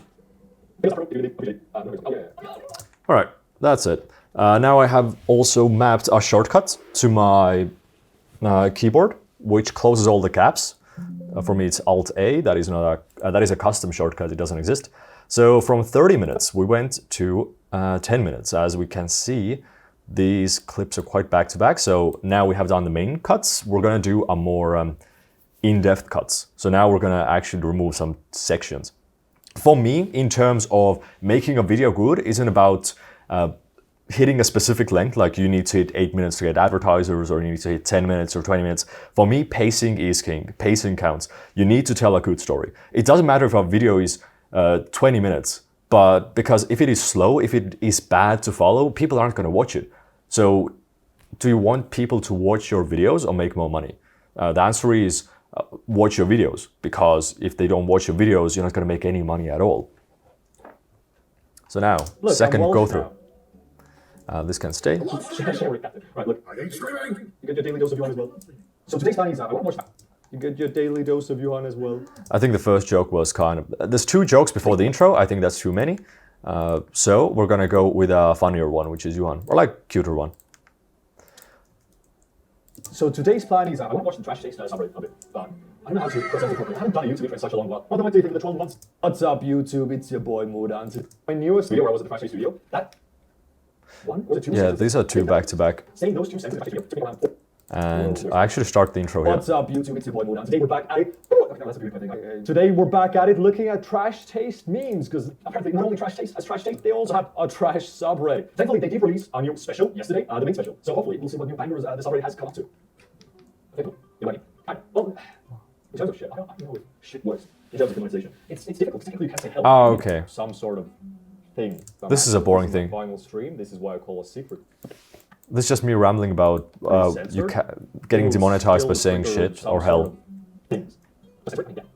H-E double hockey sticks. It's just I can do it. I'm retirement.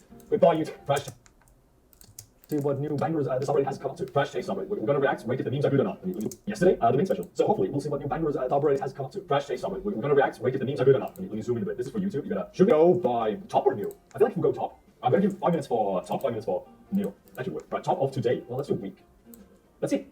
All right, top of today. Well, let's do week. Let's see. I think if we'll go top up. I'm gonna give 5 minutes for a week. Let's see. Let's do top of today. Top of today, same as new. You know what? Fuck it. Let's just go new. Fuck it. Let's just go new. Let's go top. Let's just go top. Top of today. We're gonna start there. We're gonna see how it goes. Watch Mojo top 10 today. Well, let's do week. Let's see how it goes. Watch Mojo top 10 anime trails of all time. Bonus. Oh yes, my good gentlemen. Is there anything more you want? Anything you? No, sorry. How can I? Of course you can. Here you go. Can I not read or is this mess? Boys playing footsie with pews. You know what? The table there doesn't look as big as it does on the cameras. There was a lot of footsie going on in my episode. Just it was nice to connect, not just mentally but physically as well. They went on a whole different level though. Yeah. There was a lot of stuff cut out, but they actually tried to make outfits on. I think it was like a whole 10-15 minute segment in total that was made into like 2 minutes because they could not fucking do the outfits at all. They were struggling. Like Carter put on his main outfit very quickly. Carter had to go away, came back, didn't have any ideas on how it worked, and Joey kept messing up with the apron somehow. Like it took half the time for him to just understand what an apron was filmed there. Like at all in makeup. They do let you record your food or each other. Like in the video. This is also kind of irrelevant to anything. You can point to. I was just talking about maid cafes. But it's actually really interesting. It's as cringe as you think, but in a more wholesome way than anything. Half the time for him to just understand what an apron was filmed there, like at all in maid cafe. They let you record like the entire place, so like the customers, the maids at that maid cafe, and you still have to wait half an hour in line on average to stage you. Literally anything else. 7 floors of maids. There are 7 floors of maids at that maid cafe, and you still have to wait. I think I'm gonna cut all of this out. Not go to those maid cafes. They are mad sketchy. Just go to the actual ones. I think yeah, this doesn't really make sense in the context. Thanks to doing this great combination of thumbnails. Look at how my viewers love. I'm quitting women. Classic Connor. You can see this. You still can't see this. I was doing the neat stuff.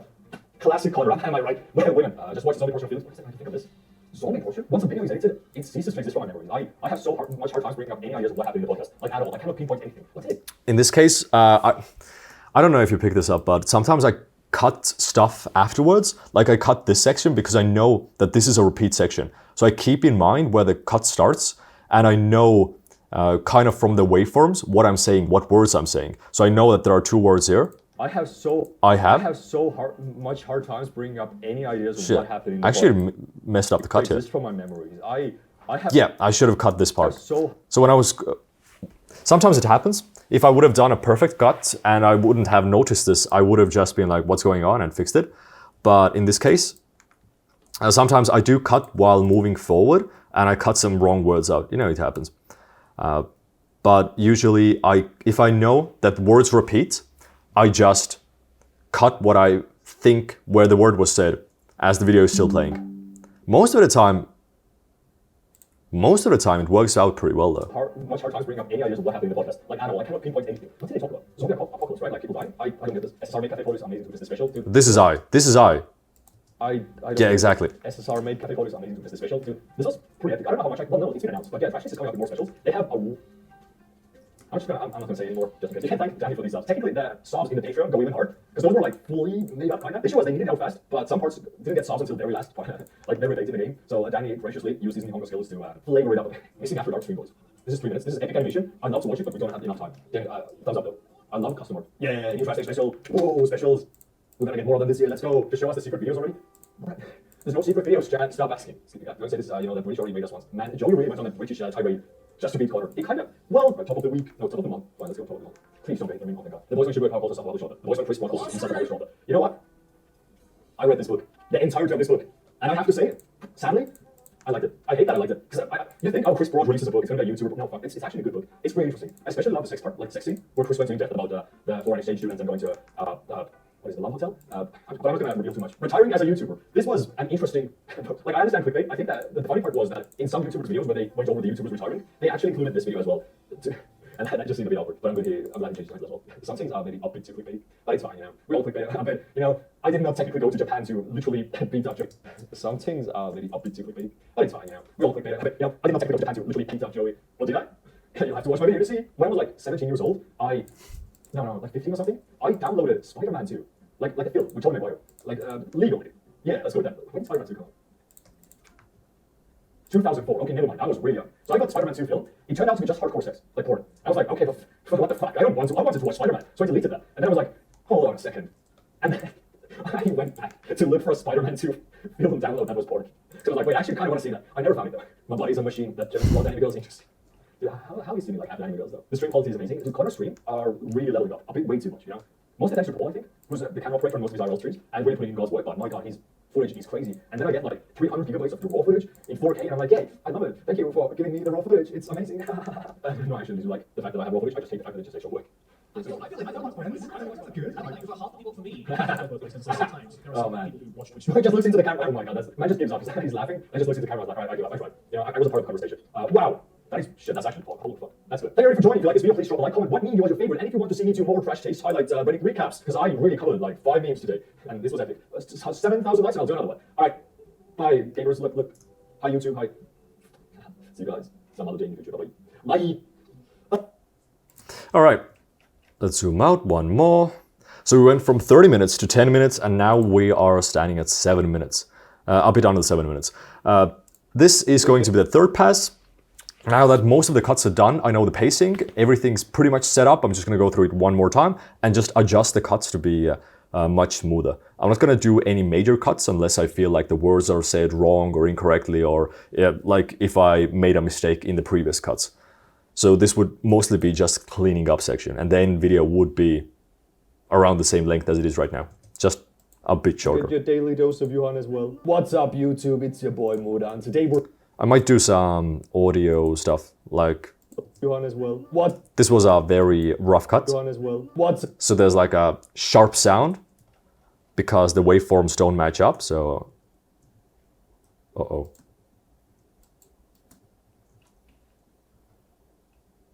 What just happened?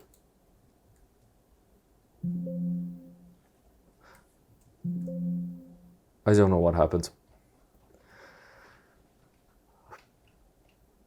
I don't know what happens. All right, we'll just continue. It's your boy Sometimes stuff happens. Yuhan as well. What's up YouTube? It's your boy Mudan. Today we're back at it. Okay, no, that's a beauty pie thing. Today we're back at it. Today we're back at it looking at trash taste memes, because apparently not only trash taste has trash taste, but because apparently And I'm also cutting out some more pauses in the middle. not only trash taste has trash subreddit. Thankfully, they did release a new special yesterday, the main special. So hopefully, today the main special. And here I'm using Q and W to do the cuts without actually cutting the clip and deleting it. So if I use Q, deletes everything in front of the timeline. And if I use W, deletes everything after on that clip. Main special. So hopefully, we'll see what new bangers that Reddit has come up to. Should we go by top or new? I feel like if we go top of today. If we go top of. So here I'm repeating the same word, which is usually a no-no. If we go top. I feel like if we go top of today, grammatically it makes sense, but we can just shorten it to, I feel like if we go top of today.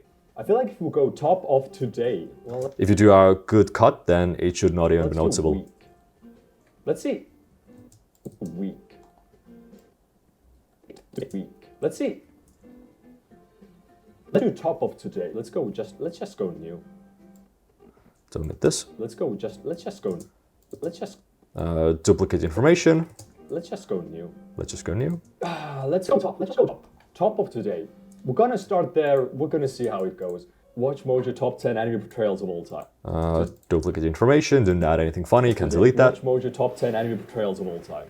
As you can see, some mistakes that editors make is like, all right, there's a cut here.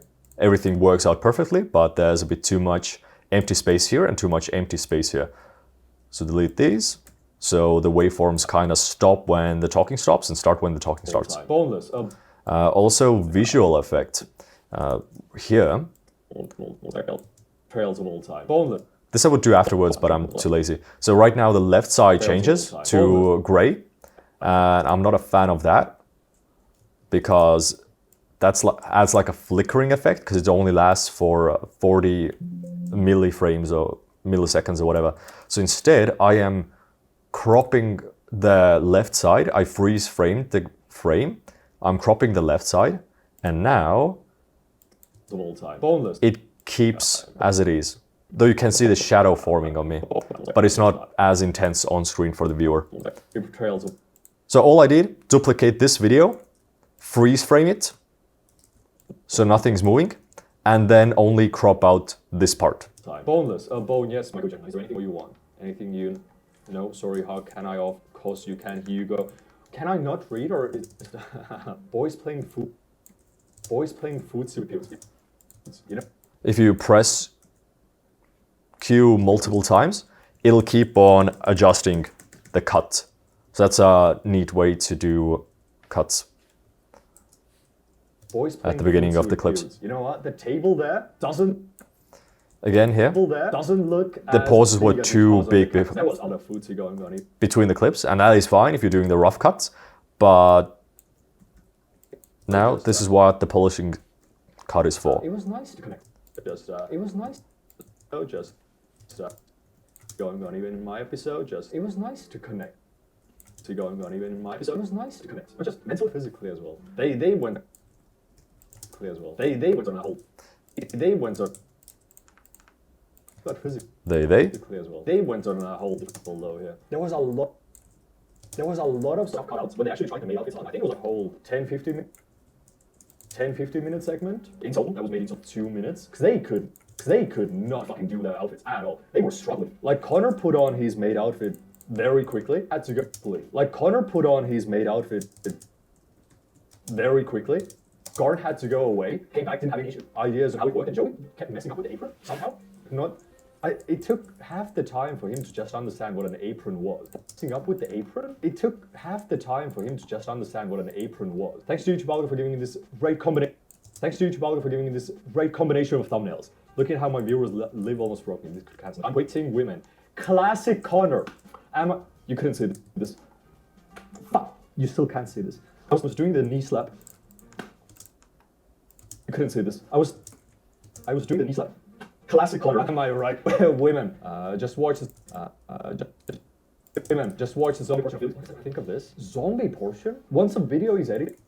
What I said, I could think of this. Zombie portion. This might also be one of the slowest ones, because I'm literally going through every single cut and perfecting it. Once a video is edited, it ceases to exist from my memory. Like so this needs to be perfect.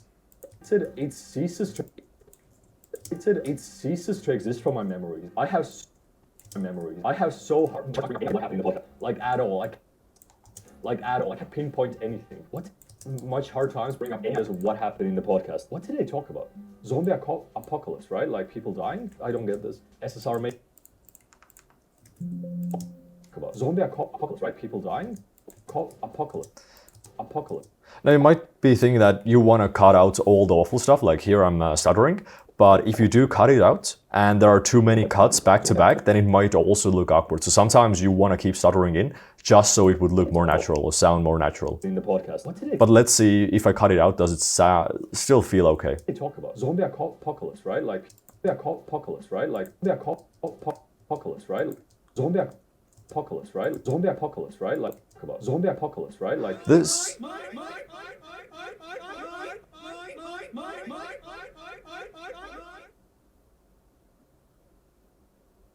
This actually works out. The apocalypse, right? Like people dying? I don't get this. I don't get this. SSR made cafe photo is amazing to witness this special. Dude, this was pretty epic. I don't know how much it's pretty epic. I don't know how much well, no, it's been announced, but yeah, Fashion is coming out with more tools. They have a I'm not gonna say any more, just in case. You can thank I'm not gonna say any more. I'm not gonna say any more. Alright, here I think I'm gonna do like not even a L cut or a J cut.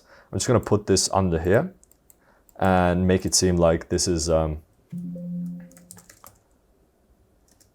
my inner thoughts with a reverb. I usually would do it afterwards, but it's a good idea that's in my mind and it helps me cut down the video, like deal with the pacing, so I'm doing it now. I'm not gonna say any more. You can thank Danny for these subs. Technically, the subs in the Patreon go even hard, because those were like... Hard? Go even harder.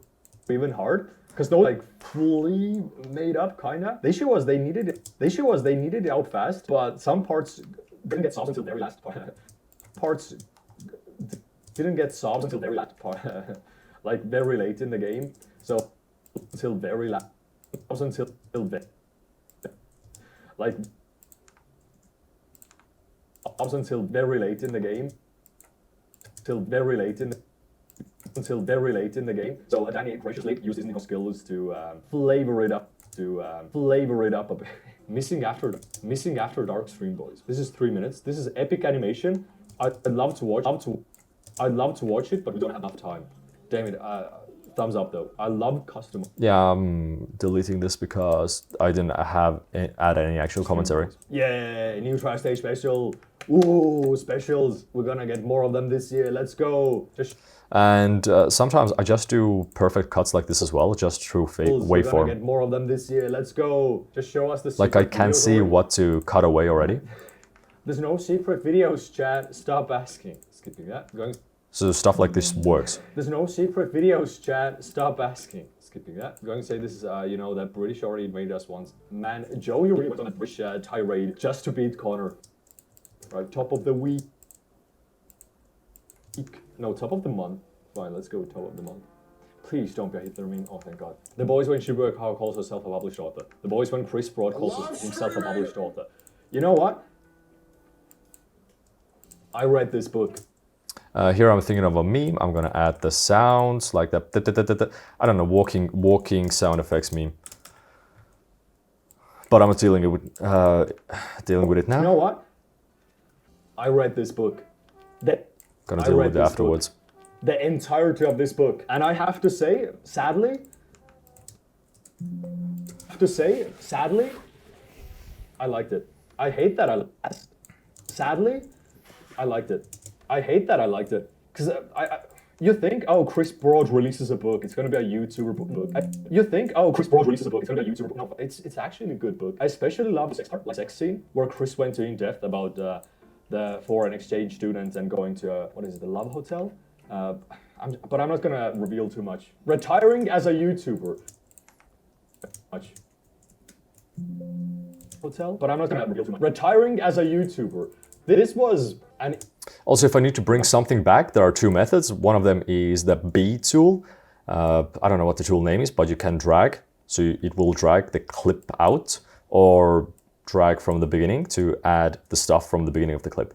There's also the N tool. I don't know what it does. I just called it by the name of the buttons I press. This is to slide between layers.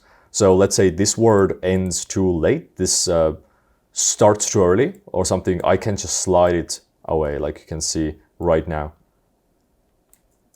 It's quite useful in some cases. Too much. Retiring as a YouTuber. This was an interesting post. Like, I understand clickbait. I think that the funny part, the funny part was that in some YouTubers' videos where they went over the YouTubers retiring, they actually included this video as well, and that just seemed a bit awkward. But I'm glad he changed the title as well. Some things I'm glad he changed the title as well. Some things maybe I'll be too clickbait. But it's fine, we all clickbait. But I did not technically go to Japan to literally beat up a bit. I did not technically go to Japan to literally beat up Joey. Or did I? You'll have to watch my video to see. When I was like 17 years old, like 15 or something. I downloaded Spider-Man 2, like the film with Tobey Maguire, legally. Yeah, let's go with that. When did Spider-Man 2 come out? 2004. Okay, never mind. Yeah, let's go with that. When did Spider-Man 2 come out? 2004. Okay, never mind. I was really young. So I got the Spider-Man 2 film. It turned out to be just hardcore sex, like porn. I was like, okay, well, what the fuck? I wanted to watch Spider-Man. So I deleted that. And then I was like, hold on a second. And then I went back to look for a Spider-Man 2 film download that was porn. Because I was like, wait, I actually kind of want to see that. I never found it though. My body's a machine that turns blonde anime girls. How is it like? Don't feel the meme. The stream quality is amazing. The Connor stream are really leveling up. I think way too much, Mostly thanks to Paul, I think. Who's the creator on YouTube. Mostly thanks to Paul, I think. Mostly thanks to Paul, I think. Who's the camera operator on most Who's the camera operator on most of his IRL streams and really putting in God's work. But my God, his footage is crazy. And then I get like 300 gigabytes of the raw footage in 4K, and I'm like, yay, I love it. Thank you for giving me the raw footage. It's amazing. No, I actually do like the fact that I have raw footage. Actually do like the fact that I have raw footage. I just the fact that it's just extra work. I feel like I found my friends. I don't know Oh man. people who watch Twitch. Just listen to the camera. Oh my god, that's man just gives up. Oh my god, that. Oh my god, man just gives up. He's laughing. He just looks into camera like I give up. I tried. You know, I was a part of the conversation. What? Last section was a repeat of the earlier section. Wow, that is shit. That's actually pog. Holy fuck. That's this video, please. That's good. Thank you everybody for joining. If you like this video, please drop a like, comment. Okay, never mind about it only being a slightly shorter. Because I really covered like 5. This was epic. This was. All right, but gamers, look. Hi YouTube, hi you guys. Yeah, you don't want outro to be too long because usually people click off if it's too long. Like once people understand that an outro is coming or summarizing or concluding something, they will click off because all of the new information or good information is gone for them. So usually want to kind of end abruptly or just end it. There's no point in doing, well, thank you for watching. Please leave a comment, like, subscribe. Like everybody's heard of it a million times. Nobody cares. 7,000 likes and I'll do another one. All right. Bye. So yeah, we came from 7 minutes to 5:30. That was actually quite a lot of cuts. Good. Okay, now that that's done, we're gonna go into the asset section. 5.5 minutes is actually quite a decent video to edit in a small amount of time. A daily dose of Yuhan. All right, in this case, I'm thinking about doing a daily dose of Yuhan. Daily dose of Yuhan edit. So this is gonna be like the daily dose of internet, but it's gonna have like Yuhan at the end. Need to download his stuff to get his audio. What's up YouTube, it's your boy Mudan. Today we're... Let's start with a bit of a zoom. What's up YouTube, it's your boy Mudan. We can have Premiere Composer up here. Instead of going to YouTube or downloading some sort of a anime lines, Premiere Composer or Mr. Horse actually comes with anime lines. So it's much easier to, usually all the time, rather use stuff that you have inside your Premiere rather than downloading it externally, because that's going to be slower most of the time. It's your boy Mudan. Today we're back at it. Zoom back out, remove attributes. Okay. Let's add an effect here where I do the noise. Let's do turbulence. Displace. Now I'm using Excalibur to instantly bring out the effect. We're gonna evolutionize it. So we're making it move using keyframes. And now for this place, Okay, now that's a beauty pie thing. that happens. And since I'm breaking character kinda, black and white. It's the error noise happens every time I open Excalibur because I mapped it to Alt Z, or like the button next to Z. So it kind of does the ding Windows error sound. I might be able to fix it somehow, but I don't know because it doesn't bother me enough to actually care about it. Beauty pie thing. Today we're back at it looking at trash taste memes because apparently trash. All right, trash taste.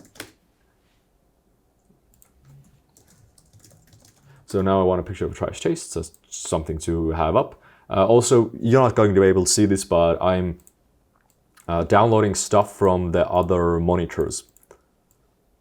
I don't really want to show it as well because there might be some not safe for work stuff popping up randomly. The trash taste memes because apparently not only trash taste has trash taste, but they also have a trash subreddit.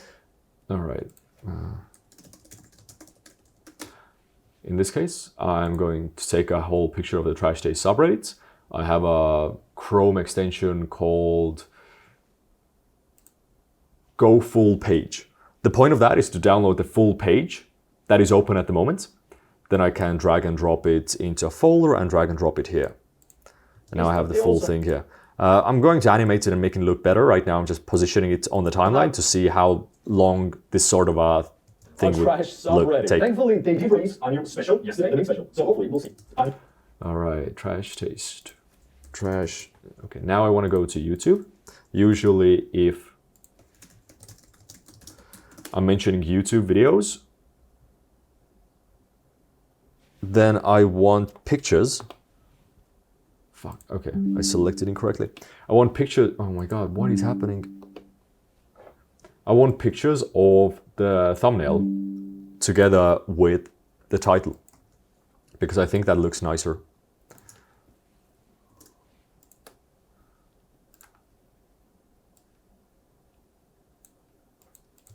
special yesterday, the main special. So hopefully we'll see what new bangers this subreddit has come up to. Should we go by top or new? I feel like if we go... Right now, there's going to be a huge zoom in. I don't know. Oh, here. I feel like if we go top of today... Yeah, so here, since the thing goes away before the clip ends, I'm just gonna unlink the audio and the video just to bring back this part. So it lasts until the end of the clip. I feel like if we go top of today, well, let's do week. Let's see. Let's just go new. All right, here I did the pause. The problem is, I'm not sure if it's understood instantly why I'm doing a pause. Like it should instantly tell the viewer what is going on or what am I thinking. In this case, I did a pause because I saw like a weird picture and I wasn't happy with what I saw, so I paused and wanted to move away. To add more intent to my thinking pattern here. Let's see.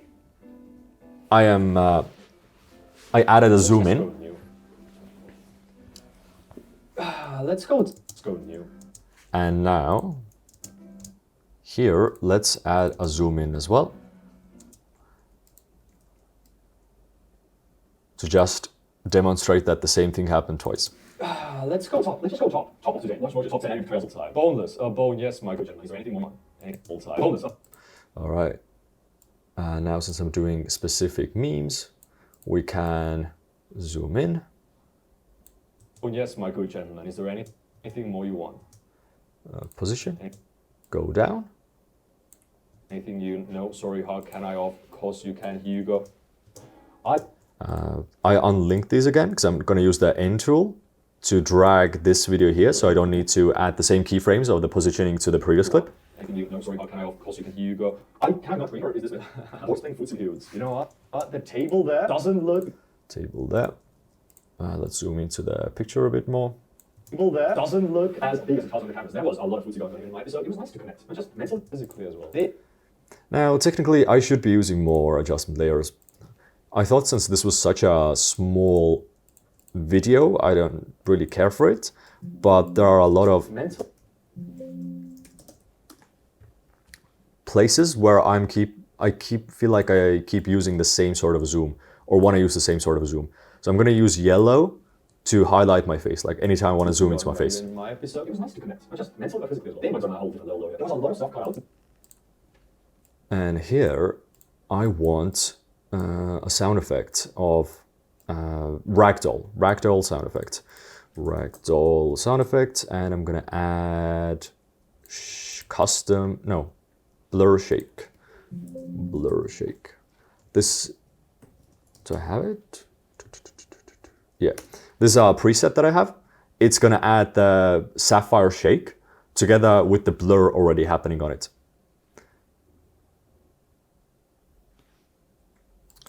I'm quickly saving because stuff like this makes me feel like it's gonna crash.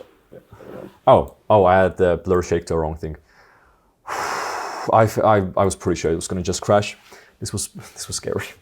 All right. Level low, yeah. There was a lot of stuff cut out, but they actually tried to make outfits on. I think it was like a whole 10-15 minute segment interval that was made into like 2 minutes.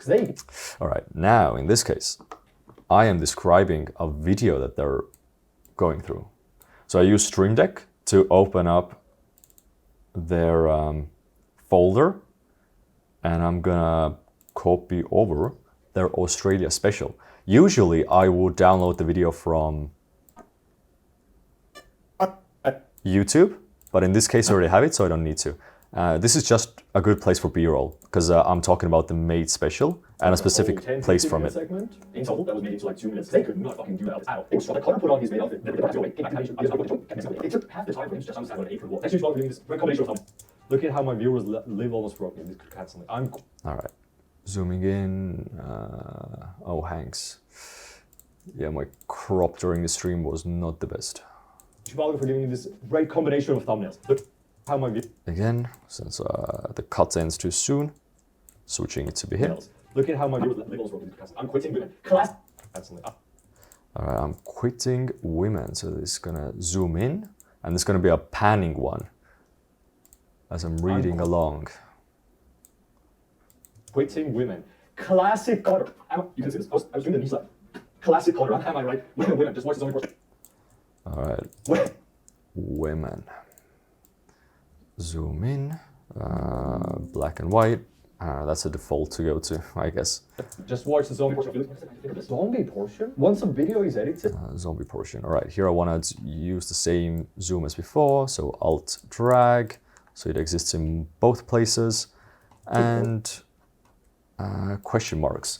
So I'm using Storyblocks, finding question marks. I know the specific effect I want, which is like question marks surrounding me or around me. And there's a thing in on YouTube where it's like a green screen with question marks floating around you. But again, since I have Storyblocks, there's a lot of different versions of that there. So I just have this. Oh, and it's already keyed.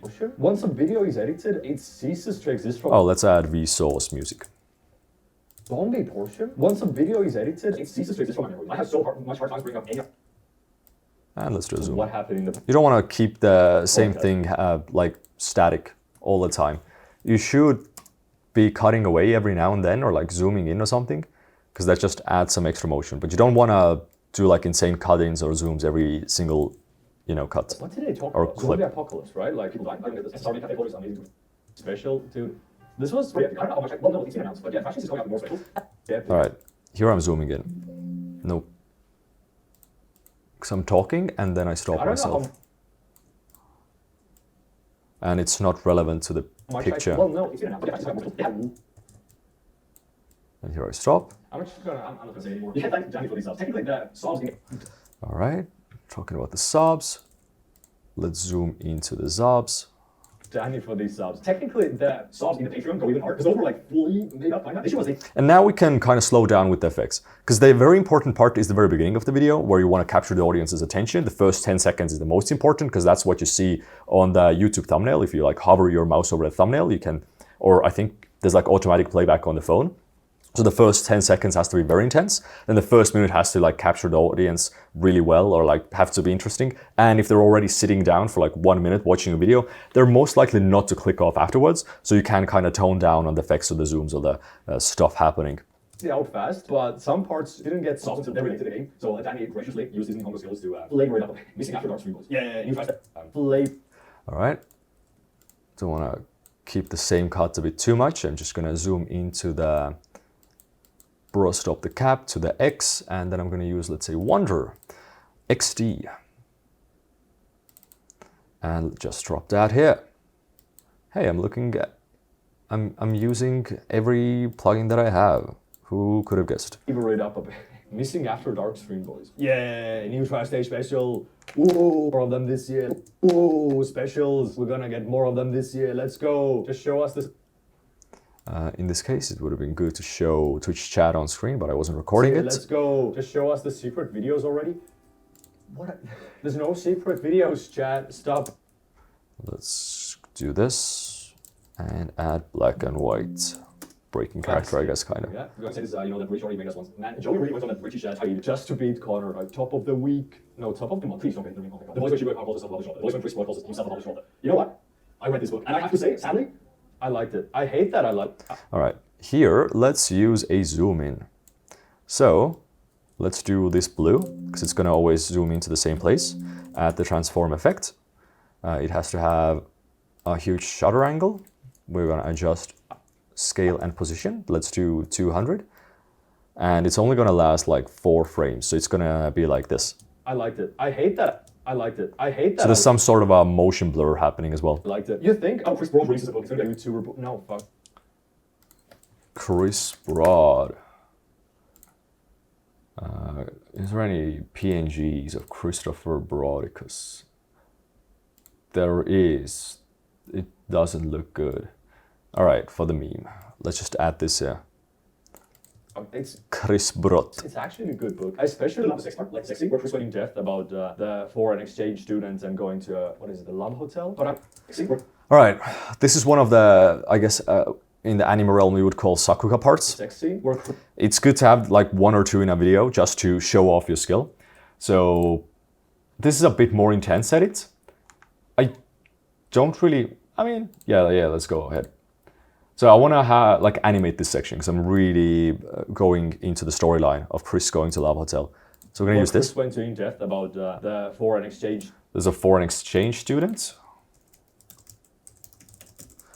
Do I want to use a actual person? Let's do a cartoon character instead. Maybe that's not. Why are there racist stuff here? There was a Ku Klux Klan picture. This is why I'm not sharing my screen like fully.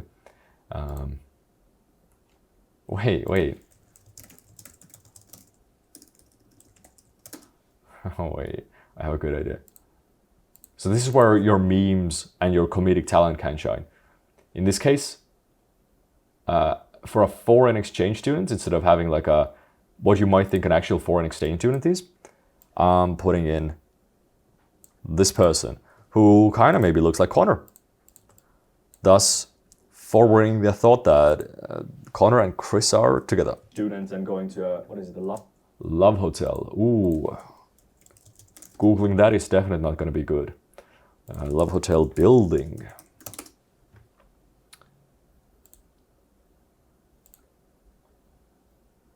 Okay. And that's going to be the scene. Hotel, but I'm not going to reveal much. Retiring. And that's it. Zoom in here. Reveal too much. Retiring as a YouTuber.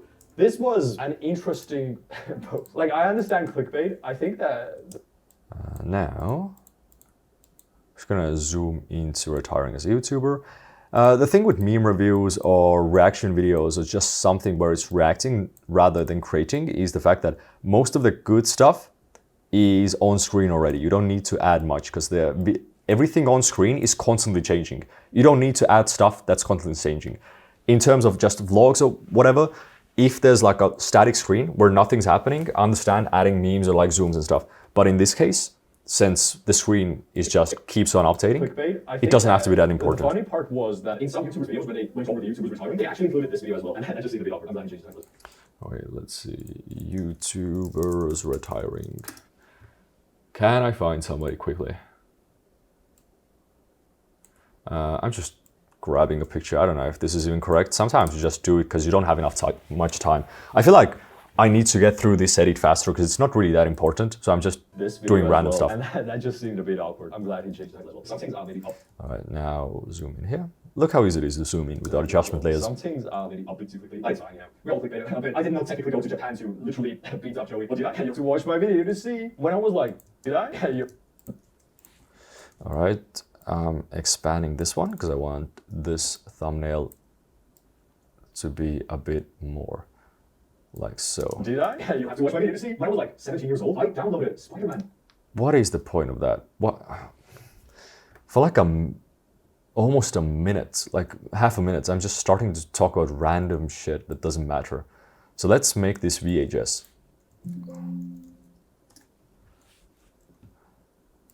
This is from Universe, so we're doing VHS, blending a bit more with the original. Here to see. Using Listery that I was talking about before, I know the effect called cassette deck, or like the sound effect. Just literally drag and drop it into here. I usually would do it later, but I don't know, sometimes I like to combine. Again, everything that I say, just do what works for you rather than what you think should work. Here to see. When I was like 17 years old, Me telling random story. It should be something better, just something to symbolize like me going off the... years old, I downloaded going crazy or something. Spider-Man 2, like the film. Right, Spider-Man 2.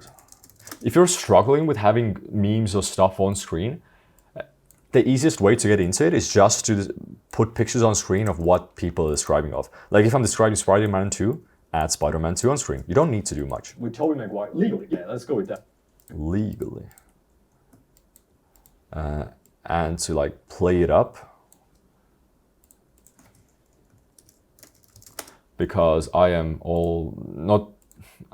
Legally is in quotes, so to make it more funny, let's give myself a pirate hat to make it more clear that I'm talking about pirating. Yeah, let's go with that. 2004, okay, yeah. All right, Spider-Man 2 film. I'm talking about the film, when did it come out? Might be good to have on screen. So again, found it on Google, just screenshotting that one little section, adding straight to my folder, and here we are. Mind, I was really young. So I got Spider-Man 2 film. It turned out to be just hardcore sex, like porn. I was like, okay, to be just hardcore. All right, this could be a good place to highlight what I'm saying. Just hardcore sex. Like porn. I was like, okay, but Maybe can I zoom in again, or is that too hardcore weird? sex, like porn. All right, was that like, kind of okay, works. but- I'll adjust the What position fuck? later. I wanted to watch Spider-Man. And then I was like, hold on a second. And then, All right, let's zoom in again. This is a good place. hold on a second. And then I went back to the Spider-Man 2 film download that was porn. So I was like, wait, actually, I kind of want to see that. I never found it though. The stream quality is amazing. The color stream are really leveling up. Okay. Amazing. The color stream are really leveling up. A bit way too much. What's the texture pool, I think? Was the camera operator on most of these IRL streams and retweeting as well. Now, do I have that footage? Yes, I do. Let me open it up. Last footage about it would download online otherwise, but he went to aquarium with mouse. I still have that footage on my phone. So I can just come over here.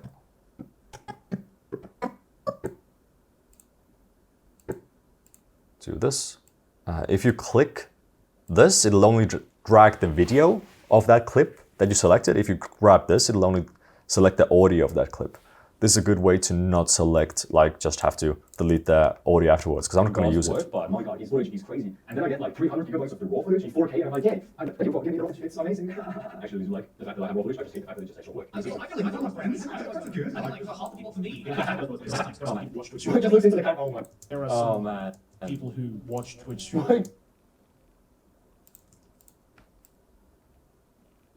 Just looks into the camera. Oh my! The man just gives up. He's laughing. And just looks into the camera. He's like, right, I give up. Right. That is shit. That's actually holy fuck. That's good. Thank you everybody for joining. If you like this video, please drop a like, comment. What meme was your favorite? You want to see more Crash Taste highlights, Reddit recaps? Because I really covered like 5 favorite, and you can see more Crash Taste highlights, Reddit recaps. Because I really covered like 5 today. And this day. Right. Okay, that's it. 2 more steps left. Now we're going to perfect the animation, It's your daily dose. making it more interesting. Your daily dose.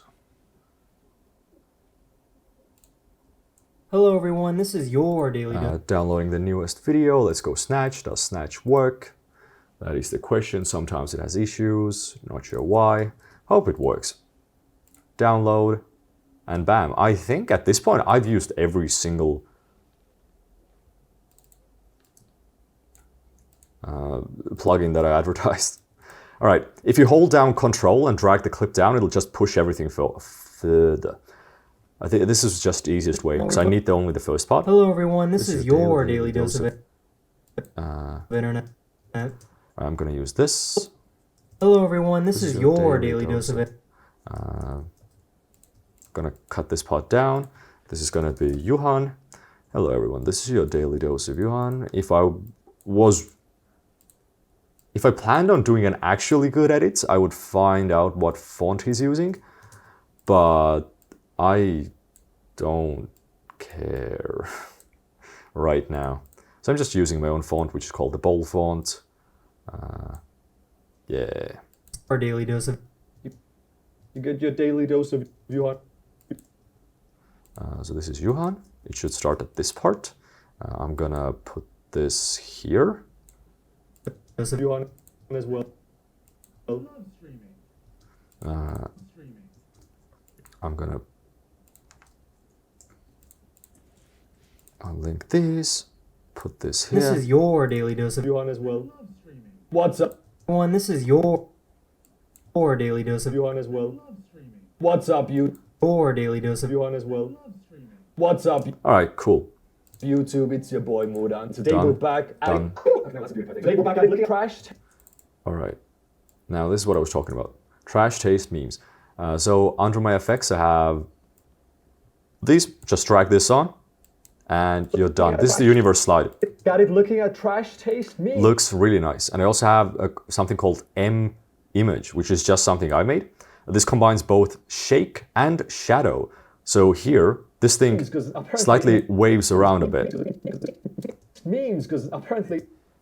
Now we have the subreddit, which we're just gonna scroll through a bit. Doesn't have to be much, just to have something on screen. As Trash Taste, but they also have a trash subreddit. Thankfully, they did release again, this is one of the things. Oh, I can just have it at the top. So now it's coming from the top, which again, I have a separate thing for. And now They did release a new special yesterday, the main special. So hopefully we'll see what new bangers. So I have saved up all the presets in a way where I don't even have to touch what's inside them. Like they're all, even the same effect is saved in their multiple different states, just so I wouldn't have to touch the attributes. So hopefully we'll see what To make it work. Somebody has come up to. Should we go by the top or? All right, here I'm doing some freeze frame magic. Come up to. Should we go by the top or? Okay, and now it new? appears. I feel like we can go Otherwise, top the or screen two. moved a bit too much Let's see. before. Here I can add ease out, so it doesn't instantly start from scratch and just have the same speed, but it like slowly gets into the speed. Let's just go new. Let's go top. Let's Same just here. go top. Top of today. Watch Mojo top 10 anime portrayals of all time. Boneless. Bone, yes. In my episode, it was nice to connect. Not just mentally, but physically as well. They went on a whole different level. Right, ragdoll. Do I have ragdoll? Gary's Mode ragdoll sound. God, I love Listery so much. I just deleted something. That's fine. Doesn't matter right now. Unlink. Make it less. But physically as well. They went on a whole different level of it. There was a lot of stuff That cut out, works. But they actually tried to make outfits on. I think it was like a whole 10-15 minute segment in total that was made into like 2 minutes. They could not do that at all. They were struggling. Like Hunter put on his main outfit. Let's add film damage just to make it stand out. That is not my They were footage. struggling. Like Connor. I'm talking about Connor having it all on. He's just waiting, so that's... They were I use the Y tool. I don't know what the tool is. But if you don't want to like extend this, find the correct part, click the cut and then drag it to the right place. You can use Y to move inside the clip itself. So the clip will retain how long it is, but you're just switching what you see inside it, if that makes sense.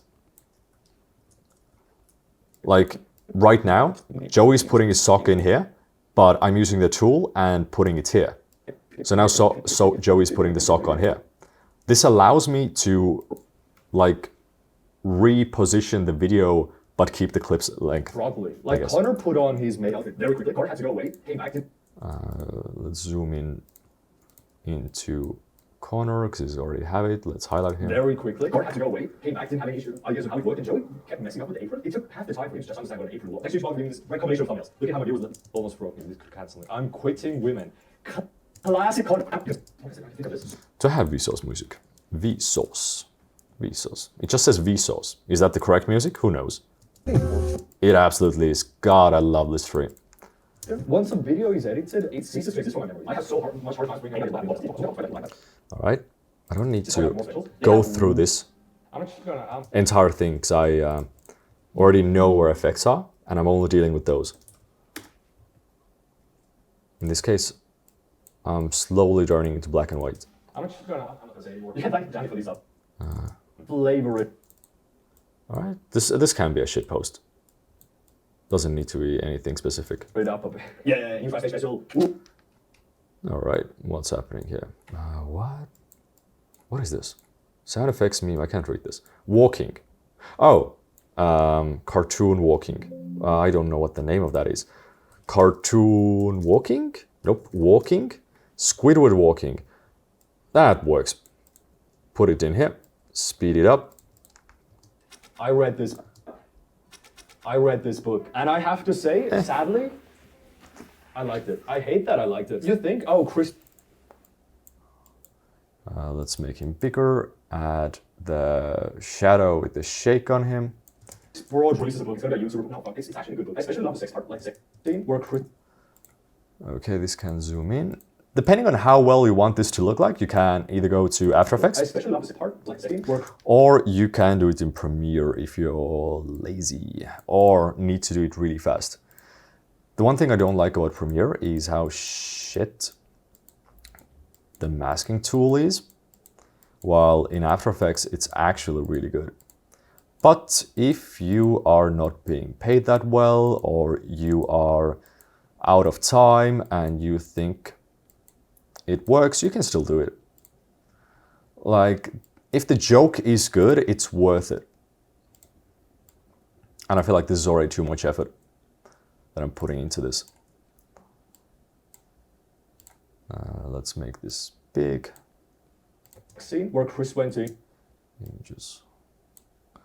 So Chris is coming from the right. Oh. Where Chris went in depth about the. And Connor is coming from left. Let's add that to him. Foreign exchange students and That. going to what is it, the Love Hotel? But I'm not gonna reveal too much. Retiring as a YouTuber. Okay. Retiring. They actually included this video as well. This can be just a normal zoom in. Included this video as well, and that just seemed a bit awkward. I'm glad you did. What did I? You have to watch. What's up, Joey? What did it? Okay, since the background is changing here, I'm not a fan of that. I'm just gonna duplicate the layer, zoom in a bit more, and add blur to it. Did I? You'll have to watch my video. You see, when I was like 17 years old, I downloaded. All right, me telling random story. Let's just call it story time. Ooh, let's use Premiere Composer, Essential Typography, and Atypical. Let's add Star Wars. I don't know why. And that's how easy it is. Doesn't take any time at all, and now you have this. When I was like 17 Story Wars. What? No, story time. years old, I downloaded Spider-Man 2. Like, with All right, image. like the film. Like this here. Like the The picture just appears out of nowhere. This doesn't look good, even though it's all correct. And the only thing I'm changing here is adding smooth motion for it to come in. Spider-Man 2. Like the film. And it looks natural now. Tobey Maguire. Leap. Let's add this on my head, and let's add Mojo, which I think was in Universe, maybe in Universe plugin pack. Leap. Just changes the color a bit. And let's add shake to the head things. I don't want to motion track it. Yeah, let's go with that. When Spider-Man 2 comes? 2000. I mean, here we can just zoom in here and add blur to the background. I have a custom blur made called Joey Blur from Joey's Times. And, you know, 2004. that's fine. I was really young. So I decided to do that. It turned out Oh. to be hardcore. I need to change these to be a bit smaller. Hardcore sex. Like, And this to be more focused on my face here. like porn. I was like, okay, what the fuck? Hold on a second. And then I can replace this one with this one. Hold on a This second. is And then more below. Okay, that's fine. in God's way, my God, he's foolish, he's crazy. And then We can go like all this. streams, you're putting in God's way, my God, Oh, set to frame he's size. foolish, he's crazy. And then like the raw footage in 4K. Like, yeah, I know. And that's it. So this is done. Final step. We just have to add Hello, everyone. sound effects. Let me unlink everything, delete all of this, open up my sound effects folder, and let's see what good background sound we can have. Oh, let's use Ludwig and Schlatt, because they have a good collection. Yeah, the Nintendo Wii music, that works. We're gonna make it lower in volume, that's like... And this is your daily dose of. You want as well? And let's add it to here. Hello, everyone. This is your daily dose if of. you want as well. I think this is a bit quieter. G -5. G is to open gain, Hello, and you can everyone. change it This from is there. your daily dose As of. well. What's up? Here, I have a folder called Anime Effects, Sound Effects. I don't know where I got it. But we have Halo Hits. Let's use that to have more impact on anime lines. What's up, YouTube? It's your boy Mudan. Today we're back. Is this hearable? Too quiet. Today we're back at it. Ooh, okay, no, that's a beauty. All right, so the music starts here before it was the intro, so... Done. Today we're back at it. Ooh, okay, no, that's a beauty. And here, let's add the surround reverb again. Surround reverb. Ooh. Nope, not the surround reverb. The other reverb, surround doesn't work. Reverb, studio reverb is what I meant. Instead of changing the edit, I just copy and paste it 3 times to have more reverb. Ooh, okay, no, that's a beauty. make it louder because now it's quieter. Okay, no, that's a beauty pie thing. Today we're back at it looking at trash taste memes, because apparently not only trash taste has trash taste, but they also have a trash subreddit. Thankfully, they did release a new special yesterday, the main special. So hopefully we'll see what new bangers the subreddit has come to. Should we go by top or new? I feel like we'll go top of today. Well, that's a week. Let's see. All right. Here I'm zooming in doing that, so the music can stop. Let's see. Adding the keyframes here. Let's just go new. See. Let's just go new.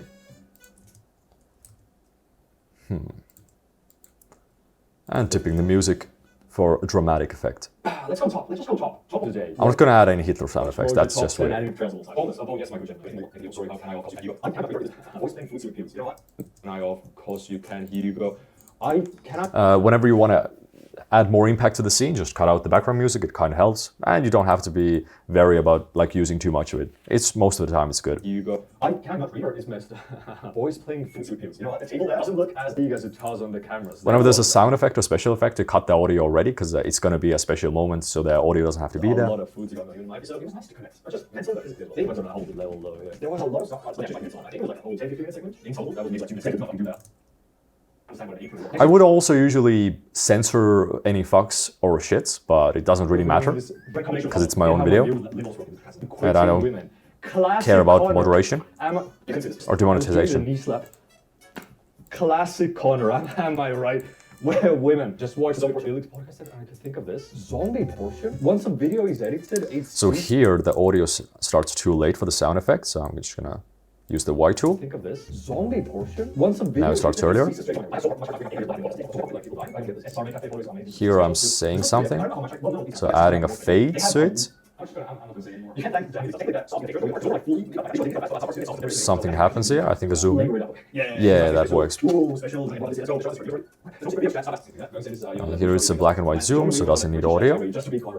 Can remove this place.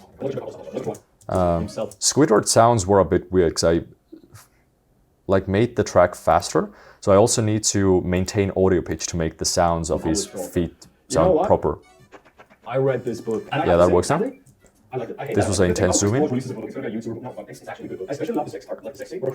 Alright, so since this is a special moment, we can change, or we should change the background. Romance. Do I have any romance? Alright, this maybe might work, I don't know. The foreign exchange students and going to, what is it, the Love Hotel? Oh, I know. Luscious. Luscious is a track which I usually use for romantic scenes.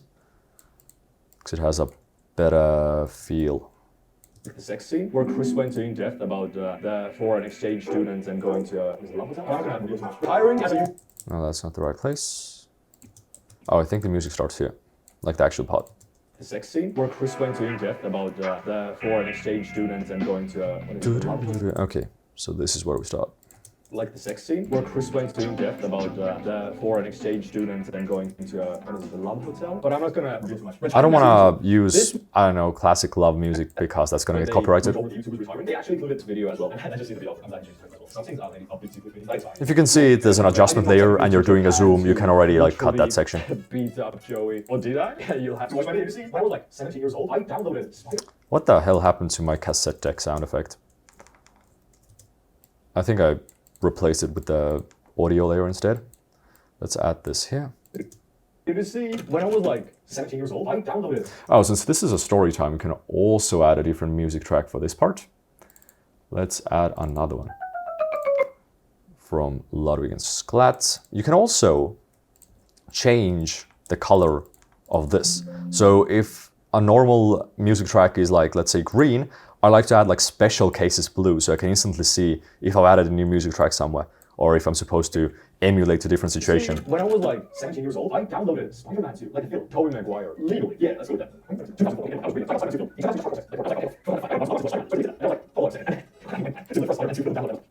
This is also a good way to give tell the audience that you're entering a new section, so it's like a side quest in a way, or a side story, and not the main story, by changing the background music. I actually kind of want to see that. I never found it. The stream quality is amazing. All right, and now to make it more clear that we're going back to the original main topic, let's add a transition. This is from again, Mr. Horse, and I think this should be in the free transition pack as well.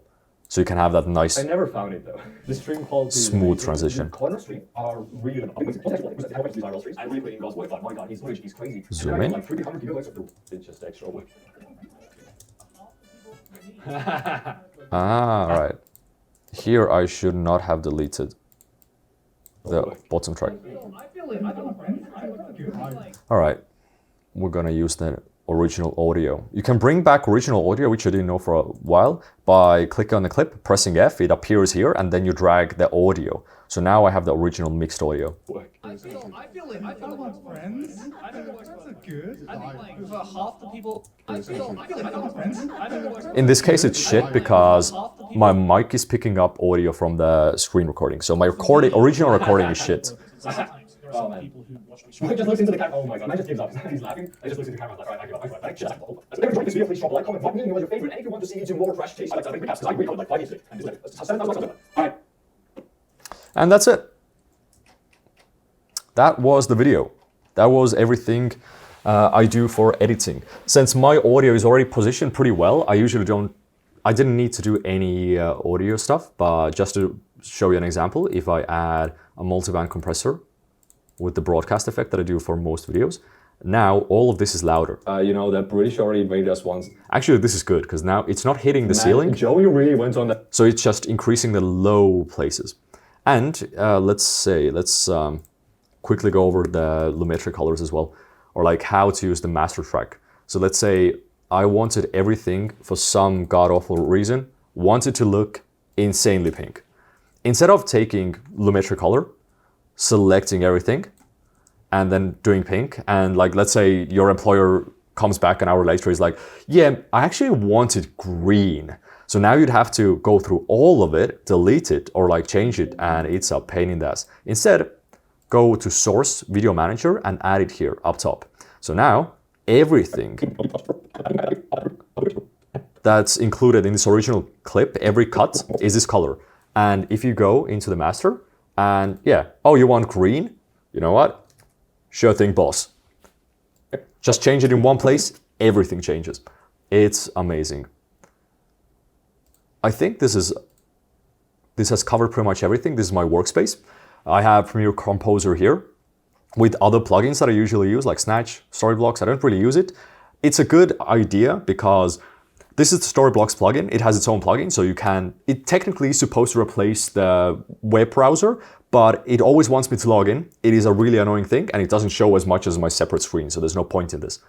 The emoji library, I didn't really talk much about it because I don't use it much. It's essentially a plugin where you have just normal emojis that you can drag on a timeline. We have the Wonder, which I also used. Then here we have the effect controls. This is a separate panel that I always want to be open because I use it a ton. I want the main screens to be constantly open. So I don't want to switch between tabs because that takes time. So all the main things that I use the most are always like free, so I can enter them. Here I just drop the footage, the effects panel for sound effects, the audio track mixer because I need to put it somewhere, and these two don't change, the timeline and here. And that's it, that's the video. Hope you learned anything from this, hope the tutorial wasn't too long. Again, if you have any questions, any ideas, well, no ideas. Yeah, if you have any questions, let me know in the comments. I will maybe reply to them in the pinned comment if it's a very good question that other people should want the answer to as well. And please, do not message me about editing ever again. This is all I know. I told you everything I know about editing. All right, thank you for watching. Goodbye.